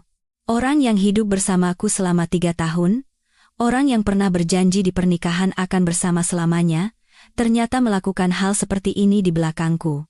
Mencuri stempelku, membuat utang atas namaku, memanfaatkanku dari awal sampai akhir. Aku telah dimanfaatkan selama ini. Kemarahan membara. Aku sangat marah. Sangat marah. Aku mengepalkan tangan dan memukul lantai. Sakit. Tapi aku terus memukul. Karena aku tidak tahu kemana harus melampiaskan kemarahan ini. Setelah menangis cukup lama, aku bangkit. Menyeret koper keluar dari rumah. Aku tidak menoleh ke belakang. Sekarang benar-benar berakhir. Baik dengan Baskara maupun dengan rumah ini, aku naik taksi ke kantor Pak Santoso. Selama di perjalanan, kupikir aku ingin balas dendam pada Baskara. Aku tidak bisa terus menjadi korban seperti ini. Aku harus menunjukkan padanya siapa aku, harus membuatnya membayar atas apa yang telah dia lakukan padaku. Setibanya di kantor, aku menceritakan semuanya pada Pak Santoso. Tentang pinjaman 7 miliar, tentang stempel yang hilang, semuanya. Wajah Pak Santoso menjadi serius dan berkata, ini jelas penipuan. Kita harus lapor ke polisi, Bu. Dan ini akan menjadi bukti yang menguntungkan dalam gugatan cerai. Aku mengangguk, iya, Pak. Saya akan lapor, dan, Pak, apa yang saya miliki sekarang, saya tidak akan sembunyikan lagi. Saya ingin menunjukkan pada Baskara siapa saya. Pak Santoso tersenyum. Itu keputusan yang bagus, Bu. Kalau begitu, mari kita mulai dengan sungguh-sungguh. Beliau mengeluarkan dokumen. Pertama-tama, mari kita pahami kondisi perusahaan. Lalu kita siapkan gugatan cerai.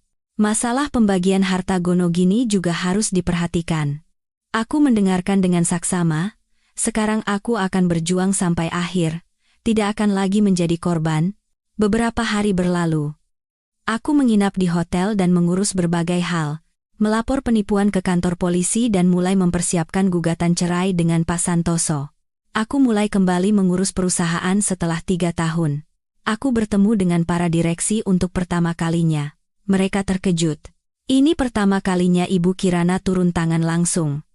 Mulai sekarang, saya akan membuat keputusan-keputusan penting. Suaraku tegas. Karena aku tidak akan lagi menyembunyikan identitasku. Suatu sore, aku sedang berjalan di kawasan bisnis, hendak membeli kopi. Saat itu, aku melihat punggung yang kukenal. Baskara. Dia tidak sendirian, dia bersama seorang wanita. Wanita muda, terlihat lebih muda dari Baskara. Mereka berjalan bergandengan tangan, jantungku hampir berhenti berdetak. Mereka masuk ke sebuah hotel. Aku mengikuti dari kejauhan. Aku melihat mereka berdua di lobi. Baskara sedang check-in. Wanita itu bergelayut di lengannya dan tertawa. Aku sesak napas. Dia selingkuh? Sudah berapa lama? Baru saja? Atau sudah sejak sebelum menikah? Selama 3 tahun aku menderita menjalankan tugas sebagai menantu. Baskara malah berselingkuh? Kemarahan membara. Aku mengambil ponsel, memotret Baskara bersama wanita itu. Aku butuh bukti. Bukti untuk gugatan cerai. Aku berjalan keluar dari hotel, kakiku gemetar. Aku masuk ke kafe terdekat, memesan kopi tapi tidak bisa meminumnya. Tanganku terlalu gemetar. Aku melihat foto itu lagi. Foto Baskara dan wanita itu sedang tertawa. Mereka terlihat sangat bahagia. Lebih bahagia daripada saat bersamaku. Lalu aku ini apa? Selama 3 tahun ini aku ini apa? Hanya alat untuk menjalankan tugas sebagai menantu? Hanya mesin untuk mempersiapkan pesta ulang tahun? Air mata mengalir. Meskipun malu pada pandangan orang lain, aku tidak bisa menahannya. Aku menelepon Pak Santoso. Pak, Baskara selingkuh. Saya sudah memotretnya. Suaraku bergetar. Pak Santoso menjawab, bagus, Bu. Itu bisa dijadikan bukti. Datanglah ke kantor. Kita bicarakan. Aku menutup telepon dan bangkit. Aku harus ke kantor sekarang. Aku harus benar-benar mengakhiri ini. Di kantor, aku menunjukkan foto itu pada Pak Santoso. Ini sudah cukup, Bu.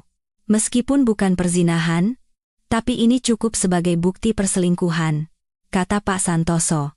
Dan masalah penipuan 7 miliar, polisi sedang menyelidikinya. Dalam gugatan cerai, posisi Ibu Kirana pasti sangat kuat. Aku mengangguk, Pak, sekarang saya ingin memulai dengan sungguh-sungguh. Saya ingin menggunakan semua yang saya miliki untuk menghancurkan Baskara. Pak Santoso ragu sejenak, lalu bertanya, Ibu Kirana, Anda ingin balas dendam? Aku menjawab, bukan balas dendam, Pak, tapi keadilan. Saya ingin Baskara membayar atas apa yang telah dia lakukan padaku.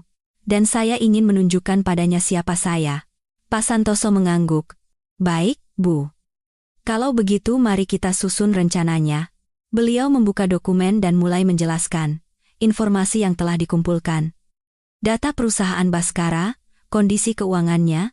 Perusahaan Baskara adalah perusahaan menengah, tapi tahun lalu mereka mendapat investasi besar, membuat perusahaan itu tumbuh pesat, kata Pak Santoso. Tahu siapa investornya, Bu? Aku menggeleng. Anak perusahaan milik Ibu Kirana sendiri. Kata-kata itu membuatku terkejut. Apa? Perusahaan saya berinvestasi di perusahaan Baskara? Pak Santoso mengangguk. Betul. Bu. 3 tahun lalu, tidak lama setelah menikah. Ingat tidak, saat Baskara sangat senang mendapatkan dana investasi? Aku ingat. Baskara memang sangat senang. Dia bilang ada investor besar masuk, perusahaannya akan tumbuh pesat. Ternyata itu perusahaanku sendiri? Baskara pasti tidak tahu investornya adalah perusahaanku. Berapa investasinya? Tanyaku. 60 miliar rupiah. Jawab Pak Santoso. Mulutku ternganga. 60 miliar? Uang sebesar itu masuk ke perusahaan Baskara? Apa saya bisa menarik kembali investasi itu? Tanyaku. Pak Santoso tersenyum. Tentu saja. Bu. Ibu Kirana adalah pemegang saham mayoritas. Ibu bisa memutuskannya. Pikiranku berputar cepat. Jika aku menarik kembali investasi itu, apa yang akan terjadi pada perusahaan Baskara? Pasti akan terpukul keras. Mungkin sampai bangkrut. Itulah yang kuinginkan. Aku ingin Baskara merasakan apa yang telah dia lakukan padaku. Tarik. Suaraku tegas. Dan gedung tempat kantor Baskara? Itu juga milikku kan? Pak Santoso terkejut. Bagaimana ibu tahu? Saya lihat dari dokumen. Gedung di pusat kota itu? Jawabku. Pak Santoso mengangguk. Betul, Bu. Pemilik gedung itu adalah perusahaan ibu. Mau membatalkan kontrak sewanya? Batalkan, jawabanku membuat Pak Santoso tampak khawatir. Ibu Kirana, jika melakukan ini, perusahaan Baskara akan terpukul sangat keras. Saya tahu, itulah yang saya inginkan, suaraku tanpa keraguan. Memikirkan apa yang telah Baskara lakukan padaku, ini masih kecil, menjambak rambutku dan menyeretku, membuat utang 7 miliar atas namaku, berselingkuh. Memikirkan semua itu, aku marah. Pak, laksanakan. Secepatnya, Pak Santoso menghela napas, tapi mengangguk. Baik, Bu. Akan saya laksanakan sesuai keinginan Anda. Aku berjalan keluar dari kantor. Di luar sudah mulai gelap, matahari terbenam. Aku menuju tepi sungai, ingin sendirian untuk menata pikiranku. Aku duduk di bangku dan memandang sungai. Airnya terus mengalir. Hidupku mungkin akan terus mengalir seperti itu. Tapi sekarang, aku bisa menentukan arahnya. Aku tidak akan lagi terbawa arus. Aku akan menjadi nahkoda kapalku sendiri. Telepon berdering. Baskara menelepon. Dari nomor yang sudah kublokir. Oh, dia pakai nomor lain. Aku tidak mengangkatnya. Pesan masuk. Kirana, kita cerai saja ya. Cerai baik-baik, selesai dengan baik. Aku tertawa. Cerai baik-baik, selesai dengan baik. Sekarang, setelah membuat utang 7 miliar atas namaku, aku membalas. Tidak ada cerai baik-baik. Kita bertemu di pengadilan. Aku menekan tombol kirim. Tak lama kemudian telepon masuk lagi, tapi aku tidak mengangkatnya. Tidak ada lagi yang perlu dibicarakan dengan Baskara. Malam semakin larut. Aku kembali ke hotel, berbaring di tempat tidur. Hari ini juga hari yang panjang. Melihat Baskara selingkuh, mengetahui tentang utang 7 miliar, dan memutuskan untuk balas dendam. Banyak hal terjadi. Tapi aku tidak menyesal, malah merasa lega, karena sekarang aku siap untuk berjuang. Aku memejamkan mata. Besok akan dimulai dengan sungguh-sungguh. Akan kutunjukkan pada Baskara, pada Ibu Ratna, pada semua orang yang pernah meremehkanku, siapa Kirana sebenarnya. Kupikir begitu, lalu aku tertidur. Seminggu berlalu. Selama seminggu itu, aku mempersiapkan segalanya. Merencanakan semuanya dengan Pak Santoso. Mulai dari penarikan investasi dari perusahaan Baskara, pembatalan kontrak sewa gedung, hingga pemutusan kontrak dengan mitra bisnis. Aku menyiapkan semua dokumen, memeriksanya dengan teliti agar bisa dimenangkan tanpa masalah hukum. Dan hari ini, aku memutuskan untuk bertindak.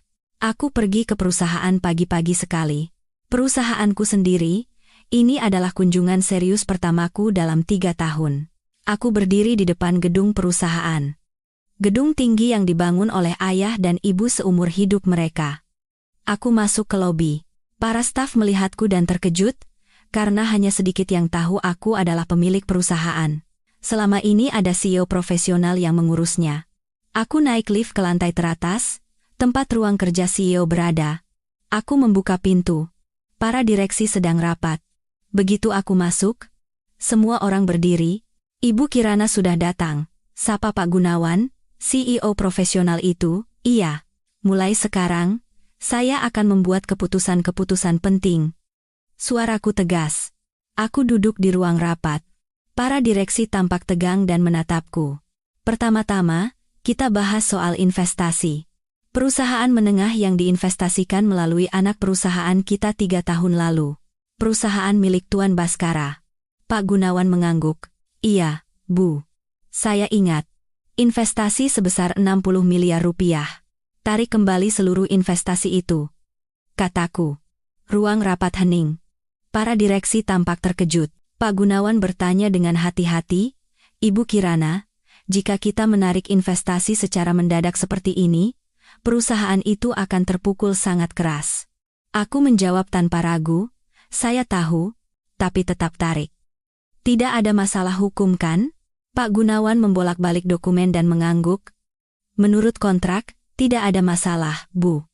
Jika pemegang saham mayoritas memutuskan, bisa dilakukan. Kalau begitu, laksanakan. Hari ini juga. Suaraku tidak bergetar sedikit pun, para direksi saling pandang, tapi tidak ada yang menentang. Karena aku adalah pemegang saham mayoritas, dan keputusanku adalah keputusan final. Aku berjalan keluar dari ruang rapat. Menuju jendela, aku melihat pemandangan kota Jakarta. Di kejauhan, ada gedung tempat kantor Baskara berada. Sekarang Baskara mungkin sedang bekerja, tidak tahu apa-apa. Sebentar lagi pasti akan ada telepon masuk. Pemberitahuan penarikan seluruh investasi. Saat itu, bagaimana wajah Baskara?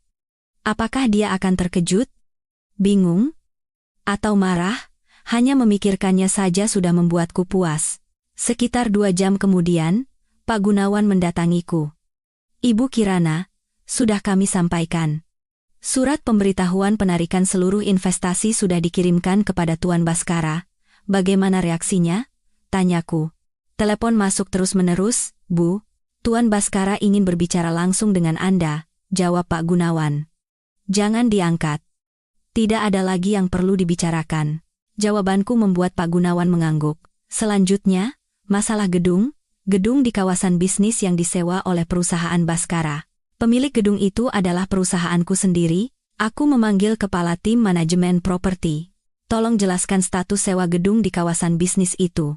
Kepala tim membuka dokumen dan menjelaskan, iya, Bu. Lantai 5 seluruhnya disewa oleh satu perusahaan. Perusahaan Tuan Baskara. Sewanya 500 juta rupiah per bulan. Batalkan kontrak sewanya, kataku. Kepala tim terkejut. Mendadak, Bu? Kontraknya belum habis. Lihat baik-baik di kontrak. Seharusnya ada klausul pembatalan dalam kasus khusus. Kepala tim memeriksa kontrak dan mengangguk. Betul, Bu. Disebutkan bisa dibatalkan jika terjadi peristiwa penting, seperti penarikan investasi. Kalau begitu, sampaikan saja. Minta mereka pindah dalam waktu 1 bulan. Perintahku membuat kepala tim tampak tidak enak. Ibu Kirana, 1 bulan terlalu singkat. Biasanya kami beri waktu sekitar 3 bulan. 1 bulan, tidak ada masalah hukum, kan? Laksanakan saja. Suaraku dingin. Kepala tim tidak berkata apa-apa lagi. Sudah waktunya makan siang. Aku duduk sendirian di kantor, tidak merasa ingin makan, telepon berdering. Baskara menelepon, aku tidak mengangkatnya. Dia terus menelepon, 10 panggilan, 20 panggilan, 30 panggilan. Terus menerus. Pesan juga masuk tanpa henti. Kirana, apa-apaan ini? Telepon balik sekarang. Kamu mau membuat perusahaanku bangkrut? Aku membaca setiap pesan dan tertawa. Sekarang dia baru tahu. Ya? Siapa aku? Tidak, mungkin dia belum tahu. Mungkin dia hanya tahu investornya adalah perusahaanku, tapi belum tahu aku adalah pemilik perusahaan itu. Sore harinya, Pak Santoso datang ke kantor. Ibu Kirana, apakah semuanya berjalan lancar? Iya, Pak. Pemberitahuan penarikan investasi sudah disampaikan. Begitu juga pembatalan kontrak sewa gedung. Jawabanku membuat Pak Santoso mengangguk. Kalau begitu, tinggal langkah terakhir ya, Bu. Mitra bisnis. Iya, mitra bisnis utama perusahaan Baskara juga adalah anak perusahaan saya sendiri. Sebuah fakta yang tidak pernah ku ketahui selama 3 tahun. Perusahaan Baskara bisa tumbuh karena perusahaanku sendiri. Aku memanggil direktur kemitraan. Perusahaan menengah milik Tuan Baskara yang menjadi mitra bisnis anak perusahaan kita, ada di mana saja? Ada 3 perusahaan yang sedang bekerja sama, Bu, jawab direktur itu. Batalkan semua kontraknya, kataku. Direktur itu terkejut. Ketiga-tiganya, Bu? Kalau begitu, perusahaan itu, saya tahu. Laksanakan saja, suaraku tegas. Direktur itu tidak bertanya lagi. Dia membungkuk dan pergi. Aku memandang keluar jendela. Matahari mulai terbenam. Hari ini, aku telah menghancurkan perusahaan Baskara, penarikan investasi, pengusiran dari gedung, dan pemutusan kontrak dengan mitra bisnis. Semua yang menopang perusahaannya selama 3 tahun telah kupotong sekaligus. Perusahaan Baskara mungkin akan bangkrut dalam waktu dekat. Dalam semalam, aku tidak merasa lega, tapi juga tidak menyesal. Memikirkan apa yang telah Baskara lakukan padaku, ini adalah balasan yang setimpal. Malam harinya, telepon berdering lagi. Kali ini dari Ibu Ratna, aku tidak mengangkatnya. Tak lama kemudian pesan masuk. Kirana, bantu perusahaan anakku sekarang juga. Apa yang telah kamu lakukan? Aku tertawa. Baru sekarang menghubungiku? Setelah pesta ulang tahun? Tidak pernah menghubungiku selama seminggu. Aku tidak membalas. Tidak ada lagi yang perlu dibicarakan. Keesokan harinya, saat aku hendak berangkat kerja, lobi kantor tampak ramai. Aku penasaran ada apa, lalu mendekat. Ternyata Baskara, dia sedang berteriak-teriak di lobi. Kirana, keluar sekarang. Petugas keamanan mencoba menenangkannya, tapi Baskara tidak berhenti. Saat melihatku, dia berlari menghampiri. Ini semua ulahmu kan? Investor itu perusahaanmu? Wajahnya memerah karena marah. Aku menjawab dengan tenang, iya, perusahaanku sendiri. Investasi yang kamu terima selama 3 tahun, gedung yang kamu sewa, semua mitra bisnismu, itu semua milikku. Baskara terdiam, mulutnya ternganga, menatapku dengan ekspresi tidak percaya. Lalu tiba-tiba dia mencengkeram lenganku. Bohong kan? Mana mungkin kamu punya uang? Kamu kan cuma pegawai kantoran? Suaranya bergetar. Petugas keamanan datang memisahkan Baskara. Aku menatap Baskara dari atas. Dia tampak menyedihkan, tapi aku tidak merasa kasihan sedikit pun. Kamu mau tahu siapa aku? Aku Kirana, pemegang saham mayoritas perusahaan senilai 4 triliun rupiah, wanita yang telah kamu hina dan sakiti selama 3 tahun. Dan mulai sekarang, kamu harus membayar semua perbuatanmu. Suaraku dingin. Wajah Baskara pucat pasi. 4 triliun. Kudengar dia bergumam. Satpam, usir orang ini keluar. Mulai sekarang, jangan biarkan dia masuk lagi. Perintahku membuat petugas keamanan menyeret Baskara keluar. Baskara masih terus menatapku saat diseret, dengan ekspresi tidak percaya. Aku naik ke kantorku. Pak Santoso sudah ada di sana. Ibu Kirana, saya sudah memeriksa kondisi perusahaan Baskara. Sudah diambang kebangkrutan. Oh ya? Tanyaku. Iya, Bu. Penarikan investasi, harus pindah dari gedung, mitra bisnis diputus, jadi tidak ada pemasukan lagi. Gaji karyawan juga tidak bisa dibayar. Pak Santoso menjelaskan sambil menyerahkan dokumen. Laporan keuangan perusahaan Baskara, penuh dengan angka merah. Dan ada hal yang baru kami temukan saat pemeriksaan. Pak Santoso mengeluarkan dokumen lain. Tuan Baskara melakukan penggelapan dana perusahaan. Ada jejak transfer ke rekening pribadinya. Mataku terbelalak. Penggelapan? Berapa? Sekitar 30 miliar rupiah, Bu. Ini kasus pidana. Aku mengangguk pada kata-kata Pak Santoso. Tuntut dia. Pak. Segera. Baik. Bu.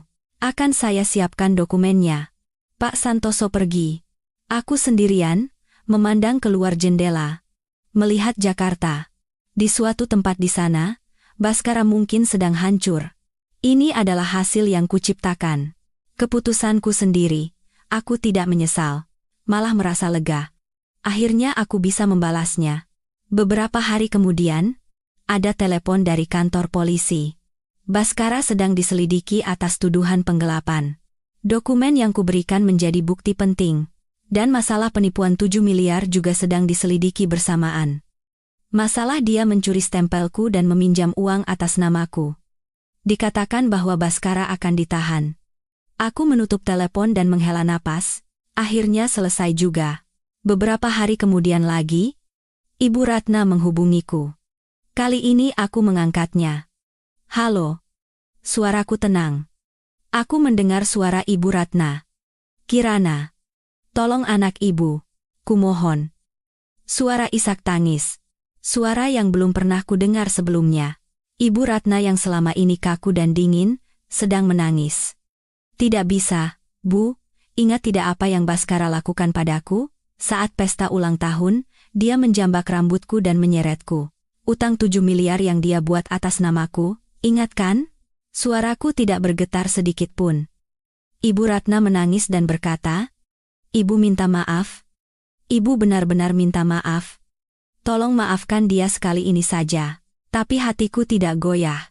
Minta maaf lalu semuanya selesai, Bu? Ibu juga ingatkan kata-kata yang ibu ucapkan padaku saat pesta ulang tahun? Sekarang saatnya membayar. Aku menutup telepon. Seminggu kemudian, ada kabar lagi.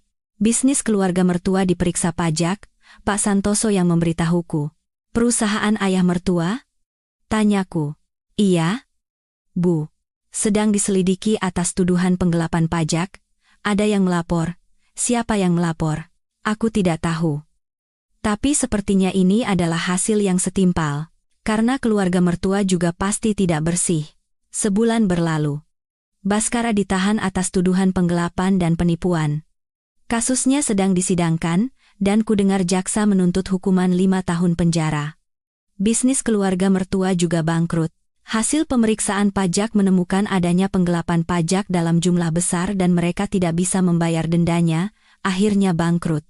Kudengar sekarang Ibu Ratna berjualan nasi di pasar, sangat berbeda dengan pesta ulang tahun mewah tempo hari. Aku pindah ke sebuah penthouse di pusat kota, tidak perlu lagi menyembunyikan identitasku. Aku mulai bekerja sebagai CEO di perusahaanku sendiri, kembali ke tempatku setelah 3 tahun. Pekerjaan di perusahaan sangat menyenangkan. Aku mengerti sekarang kenapa ayah dan ibu mendedikasikan hidup mereka untuk pekerjaan ini, dan aku memutuskan untuk mendirikan yayasan untuk membantu wanita korban kekerasan dalam rumah tangga. Ingin membantu wanita-wanita yang menderita sepertiku. Suatu sore, aku pergi ke balkon penthouse dan memandang pemandangan malam Jakarta. Lampu berkelip. Sangat indah. Hidupku juga bisa bersinar seperti itu. Telepon berdering. Pak Santoso menelepon. "Ibu Kirana, putusan cerai sudah keluar. Anda menang. Tidak ada pembagian harta gono gini, dan Anda juga akan menerima tunjangan." Mendengar kabar itu, air mataku mengalir. Air mata kebahagiaan. Akhirnya aku bebas. "Terima kasih, Pak. Terima kasih banyak." Suaraku bergetar. "Sama-sama, Bu Kirana. Mulai sekarang, jalani hidup yang baru ya." Kudengar suara hangat Pak Santoso. Aku menutup telepon dan menengadah ke langit. Bintang-bintang berkelip. Apakah ayah dan ibu sedang melihat? Apakah mereka melihatku? Aku ingin memberitahu mereka, sekarang aku bisa hidup sebagaimana mestinya. Tidak perlu lagi bersembunyi. Angin berhembus. Angin yang hangat. Musim semi akan tiba. Hidupku juga seolah kedatangan musim semi. Musim dingin yang panjang telah berakhir. Dan akhirnya musim semi tiba. Aku tersenyum. Senyum yang tulus. Kebahagiaan yang sudah lama tidak kurasakan. Sekarang adalah awal kehidupan Kirana yang sebenarnya. Aku bersemangat menanti apa yang akan terjadi di masa depan. Tidak takut. Karena aku bisa memilih. Karena aku bisa memutuskannya. Aku bebas. Benar-benar bebas. 1 tahun berlalu. Musim berganti 4 kali. Musim panas, musim gugur, musim dingin, lalu kembali ke musim semi lagi. Aku berdiri di balkon penthouse, menikmati sinar matahari pagi. Hangat sekali. Aku memegang secangkir kopi dan memandang ke bawah ke arah Jakarta. Kota sedang bangun, orang-orang berangkat kerja, mobil-mobil melaju. Hari baru akan dimulai. Aku juga siap untuk memulai hari baru. Hari yang benar-benar berbeda. Aku mandi, berdandan. Hari ini adalah hari penting. Hari pertama acara yayasan yang kudirikan. Yayasan untuk membantu wanita korban kekerasan dalam rumah tangga. Namanya Fajar Baru. Seperti musim semi yang datang setelah musim dingin yang panjang. Aku ingin wanita-wanita yang menderita bisa memulai kembali. Aku telah mempersiapkannya selama setahun terakhir. Mengumpulkan pengacara, konselor, tim medis, dan menyiapkan rumah aman. Dan hari ini adalah peluncuran resminya. Aku menuju ke lokasi acara. Sebuah hotel di kawasan bisnis, ironisnya. Itu adalah Hotel Mulia Senayan. Tempat pesta ulang tahun setahun yang lalu. Dulu aku dijambak dan diseret keluar. Tapi hari ini, aku melangkah masuk dengan anggun. Sendirian, Saat melangkah masuk ke lobi, perasaannya aneh. Tidak ada rasa takut, malah merasa bangga. Aku merasa betapa jauhnya aku telah melangkah. Di acara itu, banyak orang berkumpul. Media massa, pejabat pemerintah, dan para donatur. Semua orang menatapku dan bertepuk tangan. Tepuk tangan yang hangat. Aku naik ke atas panggung, berdiri di depan mikrofon. Gugup, tapi tidak gemetar. Aku punya sesuatu yang ingin kukatakan. Selamat pagi. Saya Kirana. Hari ini saya sangat senang bisa berdiri di sini. Suaraku menggema. Orang-orang diam dan menatapku. Setahun yang lalu, saya juga adalah seorang wanita korban kekerasan dalam rumah tangga. Dijambak dan diseret oleh suami saya, disakiti oleh keluarga mertua. Saat itu, saya lupa siapa diri saya. Hidup sesuai ekspektasi orang lain dan kehilangan jati diri. Terdengar bisik-bisik di antara hadirin. Mereka pasti terkejut, tapi aku terus berbicara. Tapi saya bangkit. Saya merebut kembali jati diri saya, dan merebut kembali hidup saya. Itu tidak mudah. Menakutkan dan sepi. Tapi saya tidak menyerah, dan saya menyadari, ada begitu banyak wanita yang menderita seperti saya. Air mata hampir jatuh, tapi harus kutahan. Tidak boleh menangis. Harus menunjukkan bahwa aku kuat. Oleh karena itu, saya mendirikan yayasan ini. Ingin memberikan harapan kepada wanita-wanita yang menderita. Kami akan memberikan bantuan hukum, konseling, rumah aman, dan pelatihan kerja. Semuanya. Ingin menunjukkan bahwa mereka tidak sendirian, dan mereka bisa bangkit kembali. Tepuk tangan membahana, tepuk tangan yang riuh, orang-orang berdiri dan bertepuk tangan. Aku membungkuk kepada semua orang, hatiku membuncah. Inilah yang ingin kulakukan, membuat penderitaanku tidak sia-sia. Setelah acara selesai, aku menyendiri. Berjalan di sepanjang koridor hotel. Koridor tempat aku pernah diseret setahun yang lalu. Dulu aku duduk menangis di lantai. Tapi sekarang aku berdiri dengan anggun. Perasaannya aneh. Sedih, tapi juga bangga. Karena ada penderitaan hari itu, maka ada aku hari ini. Keesokan harinya, aku pergi bekerja di perusahaan. Ada rapat direksi. Saat masuk ke ruang rapat, para direksi berdiri. Selamat pagi, Bu Direktur. Acara kemarin sangat mengesankan, kata Pak Gunawan. Terima kasih. Ini adalah hasil kerja keras kita semua. Jawabanku membuat semua orang tersenyum. Kami memulai rapat. Perusahaan berjalan dengan baik, kinerja bagus, dan kepuasan karyawan tinggi. Setelah aku menjadi CEO, banyak yang berubah. Aku meningkatkan proporsi direksi wanita, memperbaiki kebijakan cuti melahirkan, dan menciptakan budaya yang menghargai keseimbangan antara kerja dan kehidupan pribadi. Setelah rapat selesai, aku kembali ke kantorku, duduk di meja kerja dan memandang keluar jendela. Melihat Jakarta. Di suatu tempat di sana, Baskara pasti ada. Di penjara, dia divonis 5 tahun penjara atas tuduhan penggelapan dan penipuan. Sekarang mungkin tinggal sekitar 2 tahun lagi. Kadang-kadang kupikir, apa yang sedang dilakukan Baskara sekarang? Apakah dia menyesal, atau masih menyalahkanku? Aku tidak tahu. Dan itu tidak penting lagi.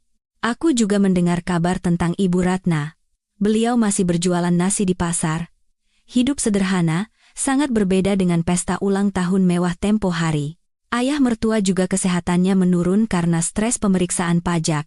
Adik ipar juga bercerai, karena setelah keluarganya bangkrut, suaminya meninggalkannya. Semua hancur. Aku tidak merasa kasihan sedikit pun.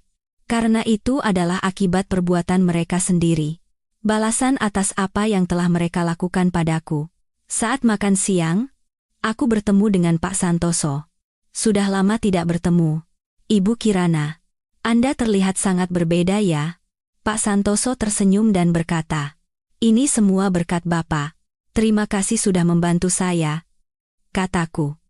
Pak Santoso menggeleng. Bukan, Bu. Karena Ibu Kirana punya keberanian, saya hanya mendampingi saja. Kami makan sambil mengobrol tentang rencana masa depan, pengelolaan yayasan, dan pekerjaan di perusahaan. Waktu berlalu dengan cepat. Malam itu, Aku kembali ke penthouse. Sepi, karena aku sendirian. Ada yang bertanya, apakah aku kesepian? Aku menjawab, tidak. Meskipun sendirian, aku tidak kesepian, malah merasa damai. Karena berada di ruanganku sendiri, menjalani hidup yang kuinginkan, aku duduk di sofa dan menuang segelas anggur. Memandang keluar jendela, melihat pemandangan malam Jakarta. Setahun yang lalu, aku juga pernah memandang pemandangan ini. Saat itu cemas dan takut. Tapi sekarang merasa tenang. Aku membuka ponsel, melihat album foto. Ada foto setahun yang lalu, foto saat mempersiapkan pesta ulang tahun. Saat itu wajahku pucat dan mataku tidak bercahaya. Aku bercermin. Sekarang sangat berbeda. Wajahku bersemu dan mataku berbinar. Senyumku juga senyum yang tulus. Aku tidak percaya bisa berubah sebanyak ini. Minggu berikutnya, aku mengunjungi rumah aman yayasan. Ada beberapa wanita yang tinggal di sana. Wanita-wanita yang lari dari kekerasan. Salah seorang menghampiriku. Ibu, terima kasih. Setelah di sini, saya baru merasa aman untuk pertama kalinya, katanya sambil menangis. Hatiku tersentuh. Aku memeluknya. Tidak apa-apa. Sekarang sudah aman, Anda bisa bangkit kembali. Kata-kataku membuatnya mengangguk. Aku melihat bayangan diriku setahun yang lalu dalam dirinya, takut dan cemas, tapi ingin mencari harapan. Aku berbicara dengan wanita-wanita lain di ruang konseling. Mendengarkan kisah masing-masing. Semua berbeda, tapi serupa. Kekerasan, pelecehan, penghinaan, penderitaan. Aku menceritakan kisahku juga. Dengan jujur, wanita-wanita lain terkejut. Ibu juga pernah mengalami hal seperti itu? Iya, saya juga pernah seperti kalian. Tapi saya bisa melewatinya. Kalian juga bisa. Kata-kataku membuat mata wanita-wanita lain berbinar harapan. Karena aku adalah bukti hidup. Bukti bahwa mereka bisa bangkit kembali. Aku berjalan keluar dari rumah aman dan berpikir, penderitaanku tidak sia-sia. Karena penderitaan itu membuatku bisa berdiri di sini dan membantu orang lain. Tentu saja, jika bisa kembali ke masa-masa sulit itu, alangkah baiknya. Tapi karena tidak bisa, memberikan makna pada penderitaan itu adalah hal yang terbaik. Musim berganti lagi. Musim panas tiba. Hari yang terik, ada acara perusahaan. Aku makan ayam goreng bersama para karyawan di tepi sungai. Suara tawa dan obrolan riuh. Aku juga ikut tertawa bersama mereka, dengan tulus. Seorang karyawan wanita di sebelahku bertanya, "Ibu bahagia?" Aku berpikir sejenak. Bahagia? Tidak 100% bahagia. Masih ada kalanya kesepian, dan ada kalanya teringat masa lalu dan merasa berat, tapi juga tidak bahagia. Iya, bahagia. Tidak 100%, tapi perlahan-lahan menjadi lebih baik. Jawabanku membuat karyawan wanita itu tersenyum. Melihat ibu, saya jadi semangat. Saya juga ingin kuat seperti ibu. Kata-kata itu menghangatkan hatiku. Menjadi inspirasi bagi seseorang, menjadi panutan bagi seseorang, ternyata begitu membahagiakan. Aku tidak pernah tahu sebelumnya. Musim gugur tiba. Musim di mana daun-daun berguguran. Aku pergi ke makam ayah dan ibu. Sudah lama tidak ke sana. Aku duduk di depan nisan dan berkata, "Ayah, ibu, aku baik-baik saja, tidak perlu khawatir." Angin berhembus, seolah mereka menjawab, "Apakah ayah dan ibu bangga padaku? Hidup seperti ini, kurasa akan baik jika begitu." Musim dingin akan tiba, hari di mana salju pertama turun. Aku pergi ke balkon penthouse dan menyambut salju. Dingin, tapi terasa enak. Salju putih bersih menutupi dunia. Semuanya menjadi putih, seperti awal yang baru. Telepon berdering dari yayasan. Ada wanita baru datang ke rumah aman. Butuh bantuan. Saya segera ke sana. Aku mengenakan mantel dan pergi keluar. Salju masih terus turun. Aku tiba di rumah aman dan bertemu dengan wanita itu. Wanita muda, di wajahnya ada bekas luka. Seperti aku setahun yang lalu. Aku menggenggam tangannya. Tidak apa-apa. Sekarang sudah aman. Suaraku hangat. Wanita itu mulai menangis. Setelah menangis cukup lama, dia berkata, "Terima kasih. Saya ingin terus hidup. Ingin memulai kembali. Aku mengangguk. Bisa. Saya akan bantu. Dan aku benar-benar membantunya. Menghubungi konseling hukum, menjalani terapi psikologis, dan beristirahat di tempat yang aman. Beberapa bulan kemudian, wanita itu kembali menemuiku. Dia telah berubah total, di wajahnya ada senyum dan di matanya ada harapan. Ibu, saya dapat pekerjaan baru. Dan sudah dapat kamar sewa. Sekarang saya bisa hidup sendiri. Dia berkata dengan bangga. Air mataku mengalir. Air mata kebahagiaan. Aku telah mengubah hidup seseorang. Memberikan harapan pada seseorang. Ternyata begitu mengharukan. Aku tidak pernah tahu sebelumnya. Musim semi kembali. 2 tahun telah berlalu sejak hari pesta ulang tahun itu. Tepat 2 tahun. Aku pergi ke tepi sungai sendirian untuk mengenang hari itu, duduk di bangku dan memandang sungai. Airnya terus mengalir. 2 tahun yang lalu, aku juga pernah duduk di sini. Saat itu begitu putus asa. Tapi sekarang merasa tenang. Aku merasa betapa hidupku telah berubah. Aku membuka ponsel. Ada foto yang diambil 2 tahun yang lalu. Hari itu, foto saat mempersiapkan pesta ulang tahun. Saat itu aku tidak tahu bahwa hari itu akan menjadi titik balik dalam hidupku. Bahwa penderitaan hari itu akan membawa kebahagiaan hari ini. Aku melihat foto itu dan berpikir, apa yang ingin kukatakan pada diriku saat itu? Nanti akan baik-baik saja. Meskipun sulit, bertahanlah, musim semi akan tiba. Aku ingin mengatakan itu. Sore harinya, aku kembali ke rumah. Saat membuka pintu, aku merasakan kedamaian. Inilah ruangku, kehidupan yang kupilih sendiri. Aku pergi ke balkon dan memandang ke bawah ke arah Jakarta. Lampu berkelip. Sangat indah. Di antara lampu-lampu itu, pasti ada banyak kehidupan. Orang yang bahagia, orang yang tidak bahagia, orang yang sedang menderita. Aku tidak lagi berada di sisi yang menderita. Aku berada di sisi yang telah melewatinya. Angin berhembus. Angin musim semi yang hangat. Rambutku melambai. Aku memejamkan mata dan merasakan angin. Merasa bahwa aku masih hidup. Benar-benar hidup.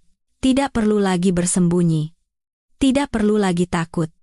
Hidup sebagai diriku sendiri. Inilah kehidupan yang kuinginkan. Aku membuka mata, melihat bintang-bintang berkelip. Apakah ayah dan ibu menjadi salah satu bintang di sana? Apakah mereka mengawasiku? Jika iya, apakah mereka bangga padaku?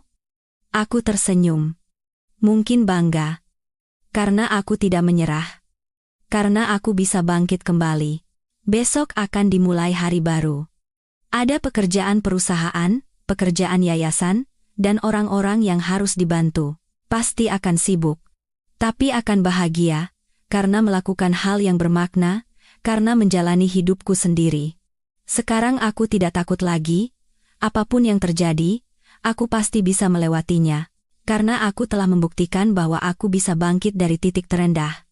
Aku memandang Jakarta sekali lagi, kota yang indah.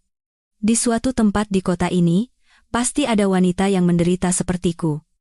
Aku ingin mengatakan pada mereka, jangan menyerah. Musim semi pasti akan datang.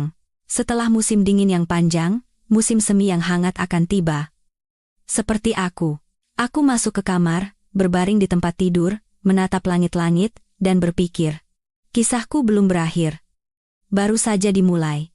Di masa depan, apa yang akan terjadi? Aku tidak tahu, tapi tidak takut, malah bersemangat, karena aku bisa memilih. Karena aku bisa menciptakannya. Kisah Kirana akan terus berlanjut. Dengan lebih bahagia dan lebih bermakna. Aku memejamkan mata. Merasa tenang, ketenangan yang sesungguhnya. Aku tertidur dengan harapan akan hari esok, tidur yang nyenyak. Malam yang damai yang sudah lama tidak kurasakan. Dan begitulah, seluruh kisah Kirana telah sampai pada akhirnya. Bagi para pembaca yang telah mengikuti hingga akhir, penulis sangat ingin tahu bagaimana perasaan Anda tentang kisah ini. Adakah adegan yang paling berkesan, atau jika Anda menjadi Kirana, apakah Anda akan mengambil keputusan yang sama? Silakan berikan komentar, kritik, dan bagikan perasaan Anda. Setiap komentar sangat berarti, dan menjadi penyemangat yang luar biasa bagi penulis. Terakhir, apapun badai yang sedang Anda hadapi dalam kehidupan nyata, jangan pernah kehilangan kepercayaan pada nilai dan kekuatan diri Anda sendiri. Semoga Anda semua menemukan fajar baru yang cerah dalam hidup, seperti yang Kirana temukan. Terima kasih dari lubuk hati yang terdalam.